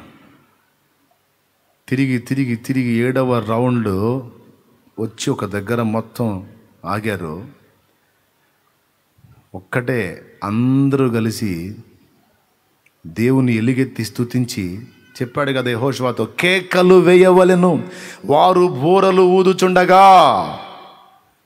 7వ రోజు 7వ రౌండ్ కంప్లీట్ అయింది. 6 రౌండ్లు అయిపోయి 7వ రౌండ్ కంప్లీట్ అయింది. అప్పుడు ఇక బూరలోళ్ళు ఇక ఊదటం మొదలుపెట్టారు. అని ఇక బూర సౌండ్ మొదలైంది. ఇక అందరూ ఎలుగెత్తి జయధ్వనులు చేయటం మొదలుపెట్టారు. ఏ ప్రాకారాల మీద ఎక్కి చూస్తూ ఉన్నారో ఆ ప్రాకారాలు వీళ్ళు ఒక కేడమేయలేదు, ఒక పని చేయలేదు, ఏం తీసుకొని కొట్టలేదు. పెళ్ళపెళ్ళ పెళ్ళపెళ్ళ ఉరుములు మెరుపుల్లాగా విపరీతమైన ధ్వనితో మొత్తం కూలిపోవటం మొదలుపెట్టింది గోడ. ఎరికో గోడ మొత్తం ఎక్కడెక్కడ బ్రద్దలైపోయి దొల్లి పట్టం మొదలుపెట్టినాయి. వాళ్ళకి ఆలోచించుకునే టైం ఎక్కడుంది? ఇక అప్పటిదాకా రాళ్ల మీద ప్రహరీ మీద కూర్చొని ఎగతాళి ఎద్దేవాళ్ళు చేసి హేళన చేసి వాళ్ళ మీద ఈటలు విసిరినోళ్ళు, బాణాలు వేసినోళ్ళు, వాళ్ళని రకరకాలుగా నిందించిన వాళ్ళంతా ఆ గోడలు కూలినప్పుడు ఆ రాళ్ల కిందనే పడి తెచ్చి ఉంటారు. ఎక్కడెక్కడ బ్రద్దలైపోయి ఆ ప్రాకారాలే పట్టణంలోకి ఎక్కిపోవటానికి మార్గాలై వారు ఎక్కిపోయిరి అని ఉంది అందులో. 2వ విషయం, నిన్ను ఇబ్బంది పెట్టే వారికి 6 అంతల అవకాశం ఒక్క దినమందే. నీ పట్ల దేవుడు చేసే బలమైన కార్యంతో ఈ 6 దినాల అవమానం కాస్త గొప్ప ఆశీర్వాదంగా మారిపోద్ది. 6 దినాల ఆవేదన, 6 దినాల కన్నీళ్లు, 6 దినాల దుఃఖం, 6 దినాల ఆక్రందన, 6 దినాల అంగలార్పు, 6 దినాల అవమానం ఒక్క దినమందే నీకు ఘనతగా మారిపోతుంది. మన ఆధ్యాత్మిక జీవితానికి సూటబుల్ అయ్యేటువంటి ఘట్టం ఇది. కూర్చొని రోధిస్తాం, ఏంది ప్రభువా, అయ్యా అయ్యా. దేవుడు మౌనం. కానీ ఒక మలుపు తిప్పుతాడు. అది ఈ ఘట్టమంతా అయిన తర్వాత ఓర్మితో దేవుని వైపు చూస్తూ అన్నీ భరిస్తూ నువ్వు సాగిపోతూ పోతూ పోతూ అలాగ ఉంటే ఒక ఆశ్చర్యకరమైన మలుపు తిప్పుతాడు. ఇది ఒక్క దినమందే జరిగిద్ది. అప్పటిదాకా నీకు వ్యతిరేకంగా వినబడ్డ స్వరాలన్నీ ఇక మౌనం అయిపోతాయి. ఎంతమందికి అర్థమైంది? అప్పటిదాకా బాధించిన వారు, వేధించిన వారు, నీ మీద ఈటని విసిరిన వారు, బాణాలు విసిరిన వారు బిక్కదచ్చి మౌనం అయిపోతారు. ఇక ఆ నోళ్ళు మూతపడతాయి, ఇక సౌండ్ ఉండదు. దేవునికి మహిమ. మన జీవితంలోనైనా గ్రంథంలోనైనా ఇదే ఎక్కువ కనపడుతూ ఉంటుంది. మూడవ మాట లేక మూడవ పాఠం. రెండవది ఏంటి? ముందు శత్రువుకి అవకాశం ఇస్తాడు. అవమానపరిచే వాళ్ళని, నిందించే వాళ్ళని, బాణాలు ప్రయోగించే వాళ్ళని, వాళ్ళన్ని మాటలని హేళన చేస్తా, వాళ్ళని ఇన్ని రకాలుగా బెదిరిస్తా, భయపెడతా, గందరగోళం చేస్తా ఉంటే వీళ్ళు ఏం చేయాలా? ఆ ఈటల్ని, బాణాలని తప్పించుకుంటా, ఆ దోషణలను భరిస్తా. దేవుడు చెప్పాడు కదా మౌనం అని. ఆ మౌనంగా తిరగాల. తిరిగినందువల్ల ఏం జరిగింది? ఆ అవమానాలు, ఆ దోషంలో స్థిరమయ్యాయా? ఆ నోళ్ళు మూతబడి వీళ్ళు గనులయ్యారా? ఏం జరిగిందో మీకు తెలుసు. కాబట్టి బహుశా వాళ్ళకి అనిపించి ఉండొచ్చు, ఎందుకు తిరగమన్నాడు దేవుడు. యెహోషువకు తెలుసు, నేను ఇచ్చేశాను అన్నాడు దేవుడు. మూడవ పాఠం ఏంటంటే, కోటలు కూలినాక స్తుతించి కేకలేశారా, కేకలేసినాక కూలినయా? దేవునికి స్తోత్రం, హల్లెలూయా. అవన్నీ కూలి కార్యం జరిగిన తర్వాత హే దేవుడు జయించాడు, దేవుడు జయించాడు అని అప్పుడు కేకలేశారా? లేకపోతే ముందే కేకలేస్తే కూలినయా? ఇది కూడా అద్భుతమైన పాఠం, మర్చిపోకూడని పాఠం. 7వ రోజు వచ్చి 7 సార్లు తిరిగి 7వసారి ఏమన్నారు? ప్రభు ఏం చెప్పారు? ఆర్భాటముతో బోరలు ఊదే వాళ్ళు ఊదమన్నాడు. జయధ్వనులు. బోరలు ఎందుకో తెలుసా? రకరకాల కారణాల చేత ఊదారు. యుద్ధానికి పిలిచేటప్పుడు బోరలు ఊదారు. తర్వాత సమాజముగా సమకూర్చడానికి బోరలు ఊదారు. తర్వాత ఒక ముఖ్యుడైన వ్యక్తి వస్తున్నాడు అన్నప్పుడు రాజు ఆగమనానికి ముందుగా బోర ఊదారు. వీటన్నిటితో పాటు యుద్ధంలో జయం వచ్చినప్పుడు కూడా బోరలు ఊదారు. దేవునికి స్తోత్రం. ఇక్కడ అదే జరిగింది. 7వ రోజు 7వ మారు తిరిగిన తర్వాత ఏం చెప్పాడు? ఇక బోరలూది జయధ్వనులు చేయండి, ఇక కేకలు వేయండి, ఆనంద ధ్వనులు చేయండి అన్నాడు. కోటేమో ఆ ప్రాకారపు గోడలేమో అలానే ఉన్నాయి. దేవుడేమో జయం వచ్చేసింది అన్నాడు. మీకు ఎందుకు మీరు ఓదండి అన్నాడు. మీరు కేకలు వేయండి అన్నాడు. ఏం కేకలు అయ్యి? స్తుతి కేకలు, జయధ్వనుల కేకలు, దేవుని మహిమపరిచిన కేకలు. విశ్వాసముతో అక్కడ కార్యం జరగకముందే విశ్వాసంతో యెహోషువ చెప్పినట్టు జరిగినదని నమ్మి స్తుతించారు. ఆ విశ్వాసంతో కూడిన స్తుతి ఎంత శక్తివంతమైందంటే బ్రద్దలైపోయింది వాళ్ళకు అడ్డుగా ఉన్నాయన్నీ. గట్టి కొట్టాల లెక్క ప్రకారం కాబట్టి ఇప్పుడు దేవునికి మహిమ, దేవునికి ఘనత. చాలామంది కూటాలు పెడతారు. పెళ్లి కాని వాళ్ళు పెళ్ళి అయితే కూటం పెట్టుకుంటారు. తండ్రి పెళ్ళి అయినాక కృతజ్ఞత కూటం. అమ్మాయికి పెళ్ళి అయితే కూటం పెడతానన్నానయ్యా, అబ్బాయికి పెళ్ళి అయితే కూటం పెడతానన్న. దేవుడి దయ వల్ల అయ్యిందయ్యా, అందుకని కూటం అయ్యా. జాబ్ వస్తే కూటం అనుకున్నాను, ప్రభుకి కూటం పెట్టించాలనుకున్నాను అయ్యా, వచ్చిందయ్యా. పిల్లలు పుడితే కూటం అయ్యా, దేవుడి దయ వల్ల ఇచ్చాడయ్యా, కృతజ్ఞత కూటం అయ్యా. నేను చెప్తున్నా, అప్పుడు కాదు పెట్టాల్సింది కూటం. అదంతా లోకస్తులు చేసే పని. విశ్వాసికి లోకస్తునికి తేడా లేదు. అడిగిన మేలు పొందిన తర్వాత స్పందించడం అన్యుల లెక్క. బాగా గుర్తుపెట్టుకోండి. చెప్పండి, అడిగిన మేలు పొందిన తరువాత స్పందించడం అనేది అన్యుల లెక్క. క్రైస్తవుడి లెక్క ఏంటో తెలుసా? విశ్వాసి లెక్క ఏంటో తెలుసా? కార్యం జరిగిన తరువాత కూటం పెట్టడం కాదు, కార్యం ముందే జరిగిందని నమ్మి కూటం పెట్టడం. ఇది క్రైస్తవ లెక్క, విశ్వాసి లెక్క. దేవుడు కార్యం చేస్తేనయ్యా అసలు నీకెందుకు అంటారు, చేస్తే నాకెందుకు కాదు, చేశాడని నమ్మి నువ్వు దేవుణ్ణి మహిమపరచాలి. ఇది రహస్యం. విశ్వాసం విశ్వాసం విశ్వాసం అని విశ్వాసాన్ని గురించి మాట్లాడటం కాదు. నేను దేవుని మీద ఉంచిన విశ్వాసాన్ని దేవుడు నెరవేర్చి కార్యసిద్ధి కలిగించాడని ముందే కృతజ్ఞత చెప్తావు చూడు, స్తుతి కేక వేస్తావు చూడు, ఆనంద ధ్వనులు చేస్తావు చూడు. అది ఈ ఘట్టం. ఇక్కడ ఎరికో దగ్గర వీళ్ళు చేసిన ఘట్టం చెరసాలలో పౌలు శీలలు చేశారు. ప్రార్థన చేసి పాటలు పాడుచుండిరి, ప్రక్క ఖైదీలు వినుచుండిరి. అంతటా మహాభూకంపము కలిగెనో, అందరి బంధకములు ఊడెను, చెరసాల పునాదులతో సహా కదిలెను, అందరి బంధకములు ఊడెను. పాడేవాడు స్తుతించేవాడి బంధకాలు ఊడినాయి, ఆ స్తుతిని వింటున్నవాడు ఆలకించినవాడు వాడి బంధకాలు కూడా ఊడినాయి. ఇప్పుడు వీళ్ళు సంఖ్యలు తెగిపోయినాక స్తుతించారా, లేకపోతే స్తుతించిన తర్వాత తెగిపోయినాయా? పెద్దగా చెప్పండి. అది విశ్వాసం ఉంచినవాడు కార్యం జరిగిన దాకా విషాద గీతాలు పాడి కార్యం జరిగిన తర్వాత ఆనంద గీతాలు పాడటం కరెక్ట్ కాదు. విశ్వాసం గలవాడు అలా చేయడు. విశ్వాసం లేనివాడు చేస్తాడు. కార్యం జరిగిన దాకా విషాద గీతాలు పాడి కార్యం జరిగిన తర్వాత ఆనంద గీతాలు పాడతాడు. కానీ విశ్వాసం గలవాడు కార్యం జరగక మునిపే ఆనంద గీతాలు పాడతాడు. బల శౌర్యము గల నా యేసయ్యా, శతకోటి సైన్యములైన నీకు సాటి అగుదురా. బల శౌర్యము గల నా యేసయ్యా, శతకోటి సైన్యములైన నీకు సాటి అగుదురా.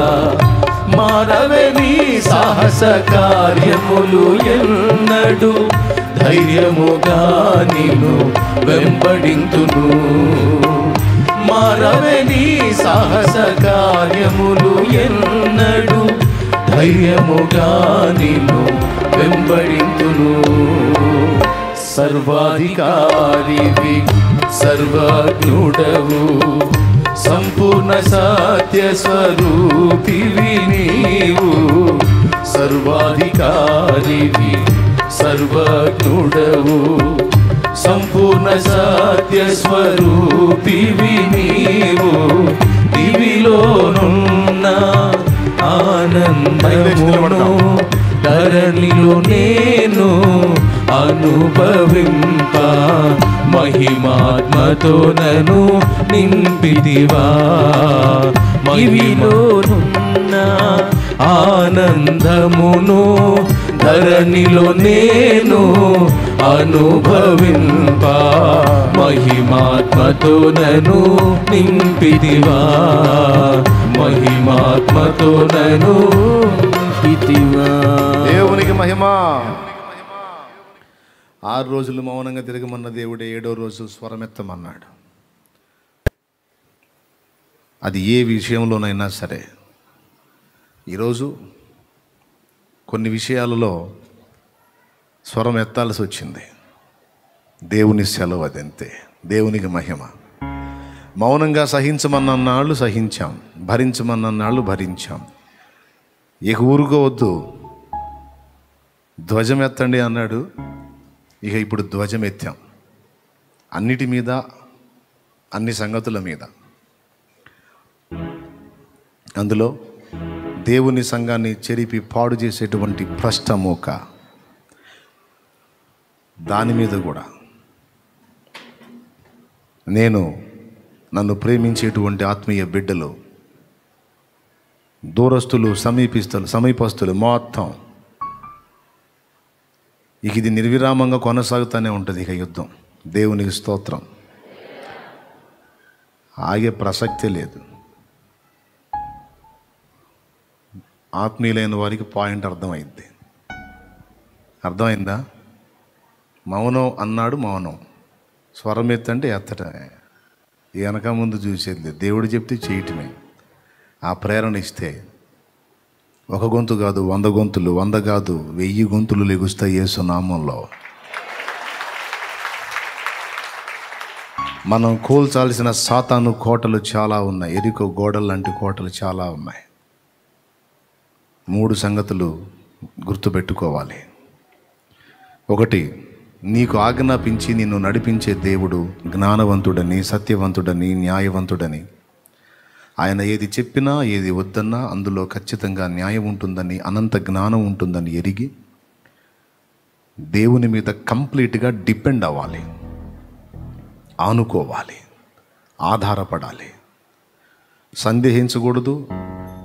ఆజ్ఞల చట్రంలో దేవుణ్ణి బిగించి దేవుణ్ణే కట్టడి చేయటానికి, దేవుని చేతిని ఆజ్ఞలు చూపించి మెలిదిప్పటానికి ట్రై చేయకూడదు. దేవుడు చెప్పిందే ఆజ్ఞ, దేవుడు చేసిందే శాసనం. అట్లా అవుతాడంటే అది నియంతృత్వం అవుతుంది కదా. నియంతలాగా చేయడు, నీకు చెప్తాడు.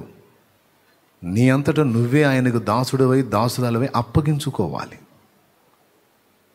ఎలా అంటే, నువ్వు చెప్పినది యావత్తు నేను చేస్తాను, నువ్వు చెప్పిందే ఆజ్ఞ.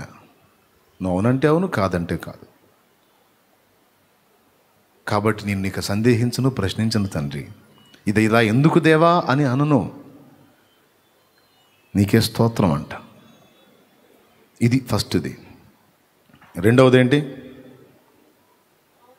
సహించు అన్నప్పుడు సహించాలి, మౌనంగా ఉండు అన్నప్పుడు మౌనంగా ఉండాలి, తిరుగు అన్నప్పుడు తిరగాలి. 7 రోజులు కూసోమని 7వ రోజు ఒకసారి లేచి కేకలేయండి అని చెప్పొచ్చుగా, చెప్పలా. ఏదో ఒక పని చెప్పాడు అంతే, మీరు సంచరించండి అని. అంటే 7 దినాలు వాళ్ళు 6 దినాలు అవమానాలు సహించాలి, బాణాలు తట్టుకోవాలి, ఈటలు తట్టుకోవాలి, అవమానాలు తట్టుకోవాలి, ఎగతాళి హేళనలు తట్టుకోవాలి. 7వ దినమున గొప్ప విజయం జరుగుతుంది. సో కనిపెట్టాలి. పూర్ణమైన ఓరిమితో, దీర్ఘశాంతంతో దేవుడు దయచేసే సహాయం కొరకు ఆశగా కనిపెట్టాలి. ఆయన చెప్పినట్లు ప్రయత్నం చేయాలి. 2, మూడవది, కార్యం సిద్ధించిన తరువాత కాదు, కార్యానికి ముందే విశ్వాసాన్ని స్తుతి ద్వారా ప్రదర్శించాలి. మేలు జరిగిన తరువాత స్పందించటము అన్యుల లెక్క. మేలు జరుగునన్న విశ్వాసంతో ముందే నమ్మి దేవుని శక్తిని విశ్వసించి స్తుతించుట సత్క్రైస్తవుడు, సత్క్రైస్తవురాలి లెక్క. ఈ అద్భుతమైన 3 పాఠాలు ఈరోజు మనం నేర్చుకున్నాం. ఈ పాఠాలు మన హృదయంలో శిలాక్షరాలైతే ఏ కోటలు మన ముందు నిలవవు, ఏ గోడలు మన ముందు నిలవవు. అన్నిటినీ బద్దలు కొట్టి నీ త్రోవలను సరళం చేసే దేవుడు నీ ముందున్నాడు, నీ వెనకున్నాడు, నీ చుట్టూ ఉన్నాడు. కృంగిపోయిన స్థితిలోంచి లే పైకి. దేవుని బట్టి ధైర్యం తెచ్చుకో. కృప మనకు తోడై ఉండునుగాక. ప్రార్థన. పరిశుద్ధుడైన తండ్రి, ప్రేమ కలిగిన దేవా, నీకు స్తోత్రాలయ్యా. ఈ ఉదయకాలపు ఆరాధనలో నీ దాసుని నిలబెట్టుకొని మీరు మాతో మాట్లాడిన శ్రేష్టమైన సంగతుల కొరకై స్తోత్రాలు చెల్లిస్తున్నామయ్యా. దేవా, నిన్ను ప్రశ్నించేవారిగా, నిన్ను ఆజ్ఞాపించేవారిగా మేము ఉండకూడదు, కానీ నీ వద్ద కూర్చొని నీ మాటలు అడిగి వాటికి విధేయత చూపే కృప మాకు దయచేయండి ప్రభు. మా జీవితంలో ఏది జరిగినా కూడా అది నీ చిత్తమని మేము నమ్మి నీ వైపు చూస్తూ విశ్వాసంతో ముందుకు సాగే కృప మా అందరికీ దయచేయమని ప్రార్థన చేస్తున్నా. నా తండ్రి, నీకు స్తోత్రాలు. దేవా, శత్రువుకు కూడా మీరు అవకాశం ఇస్తారని మీరు మాట్లాడారు ప్రభు. కానీ ఒక దినాన మా తలను హెచ్చించే దేవుడు, మా తలను పైకెత్తే దేవునిగా అయా ఇదిగో మీరు నిలబడి మాట్లాడినందుకే కృతజ్ఞతలు చెల్లిస్తున్నాం. కృంగిపోకుండా, నిరాశపడకుండా, నిరుత్సాహపడకుండా నీవు చెప్పిన మాట విని నీ వైపు చూస్తూ సాగిపోయే కృప మా అందరికీ దయచేయండి. కార్యము జరిగినప్పుడే స్తుతించటం కాదు కానీ కార్యము జరగకపోయినా అనారోగ్యంతో ఉన్న, అప్పుల బాధలతో ఉన్న, సమస్యల్లో ఉన్న నిన్ను స్తుతిస్తూ విశ్వాసంతో నిన్ను మహిమపరుస్తూ నీ యొద్ద నుంచి కార్యాన్ని పొందుకునే కృప మా అందరికీ యేసుక్రీస్తు నామములో కలుగునుగాక ప్రభువా. విశ్వాసముతో నిన్ను స్తుతించి ఆ నోరును మాకు దయచేయండి ప్రభువా. ముందే స్తోత్రాలు స్తోత్రాలు స్తోత్రాలు స్తోత్రాలు. స్తుతించాలి. ఏదైనా సరే, ఏ కార్యమైనా సరే, నా దేవుడు నా పక్షమున ఉన్నాడు, ఆయన కార్యం చేస్తాడనే నిశ్చయతతో స్తుతించుట అనేది ఎంత ప్రాముఖ్యమైన విషయం. స్తోత్రమయ్యా, జయధ్వనులు చేయుట, హల్లెలూయా, ఆనంద కేకలు వేయుట, ఆనంద కీర్తన పాడుట ఎంత ప్రాముఖ్యం. మాకు నేర్పిన ఈ మాటలు అన్నిటి కొరకు కృతజ్ఞతలు దేవా. స్తోత్రం. హృదయములో ముద్రితం చేయమని, హల్లెలూయా, భద్రపరచమని, దుష్టుడు దురాత్మ సైతాను ఎత్తుకొని పోకుండా స్తోత్రం అందరి హృదయాల్లో ఈ మాటలు స్థిరపరిచి వివేకము కలిగి, వివేచన కలిగి నిన్ను సేవించి నిన్ను సంతోషపెట్టే పిల్లలంగా మమ్మల్ని దీవించు. యేసు నామమున వేడుచున్నాం తండ్రి, ఆమేన్. మన తండ్రి అయిన దేవుని ప్రేమ, ఆయన ప్రియ కుమారుడు అద్వితీయ సత్యవంతుడైన యేసయ్య శాశ్వత నిత్య కృప, పరిశుద్ధాత్మ దేవుని అన్యోన్య నిత్య సహాయ సహవాస సమాధానం సమకూడిన మనకు సకల పరిశుద్ధులకు సార్వత్రిక సంఘమంతటికి మనందరం నిత్యత్వంలో చేరు పర్యంతం సదాకాలం తోడయుండి నడిపించును గాక. ఆమేన్. ప్రవేశు రక్తమునకే జై, ప్రవేశు రక్తమునకే జై, ప్రవేశు నామునకు సంపూర్ణ విజయం కలుగును గాక. ఆమేన్. హల్లెలూయా, హల్లెలూయా, హల్లెలూయా, హల్లెలూయా, హల్లెలూయా, హల్లెలూయా. విశ్వాసమును బట్టి మన నోట ఏముండాలి? ఇంకా విశ్వాసపు కేక, జయధ్వని. కాబట్టి ధైర్యంగా ఉండు, విశ్వాసంతో మాట్లాడు, నిరీక్షణతో మాట్లాడు. జయము జయము జయమని పలుకు. ప్రతి స్థితి నుంచి నీకు విడుదల, యేసునామములో జయము, స్వస్థత, సమస్త కార్యాల్లో సమాధానం. ఆమేన్. రైట్, మీ అందరికీ వందనాలు. మరి నెక్స్ట్ కూటానికి రెడీ చేస్తారు కనుక సహకరించండి. లైవ్ ద్వారా అందుబాటులోకి వచ్చిన వారు, జూమ్లో కనిపిస్తున్న వారు అందరికీ వందనాలు. ప్రార్థన చేయండి. చెప్పిన విషయాలు మళ్ళా గుర్తు చేసుకోండి, ధ్యానించండి. దేవుని కార్యాలను ప్రశ్నించొద్దు, సందేహించొద్దు. దేవుడు చేసే ప్రతి కార్యము జ్ఞానయుక్తమే గనుక అన్నీ మన క్షేమానికే.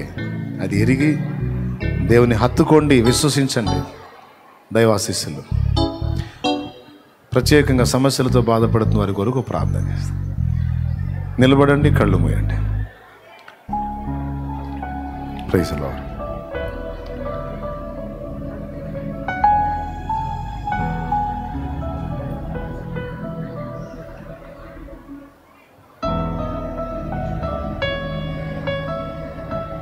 మీరు క్రమంగా వస్తే చేతులు ఉంచుతా.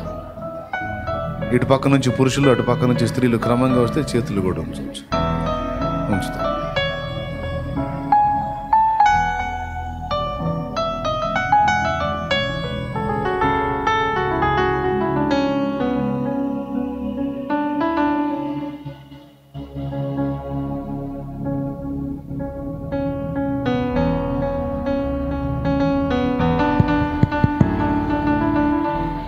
దైవజనులు చేతులుంచి ప్రార్థన చేస్తారు కాబట్టి దయచేసి ఎవరు పైకి రావద్దు. క్రమంగా ప్రార్థన చేస్తారు. చేయించుకున్న వాళ్ళు వెళ్ళిపోదాం. మాట్లాడడానికి ప్రయత్నం చేయొద్దు. ఎవరు కూడా మాట్లాడడానికి ప్రయత్నం చేయొద్దు. ప్రార్థన చేస్తారు. దయచేసి సహకరించండి.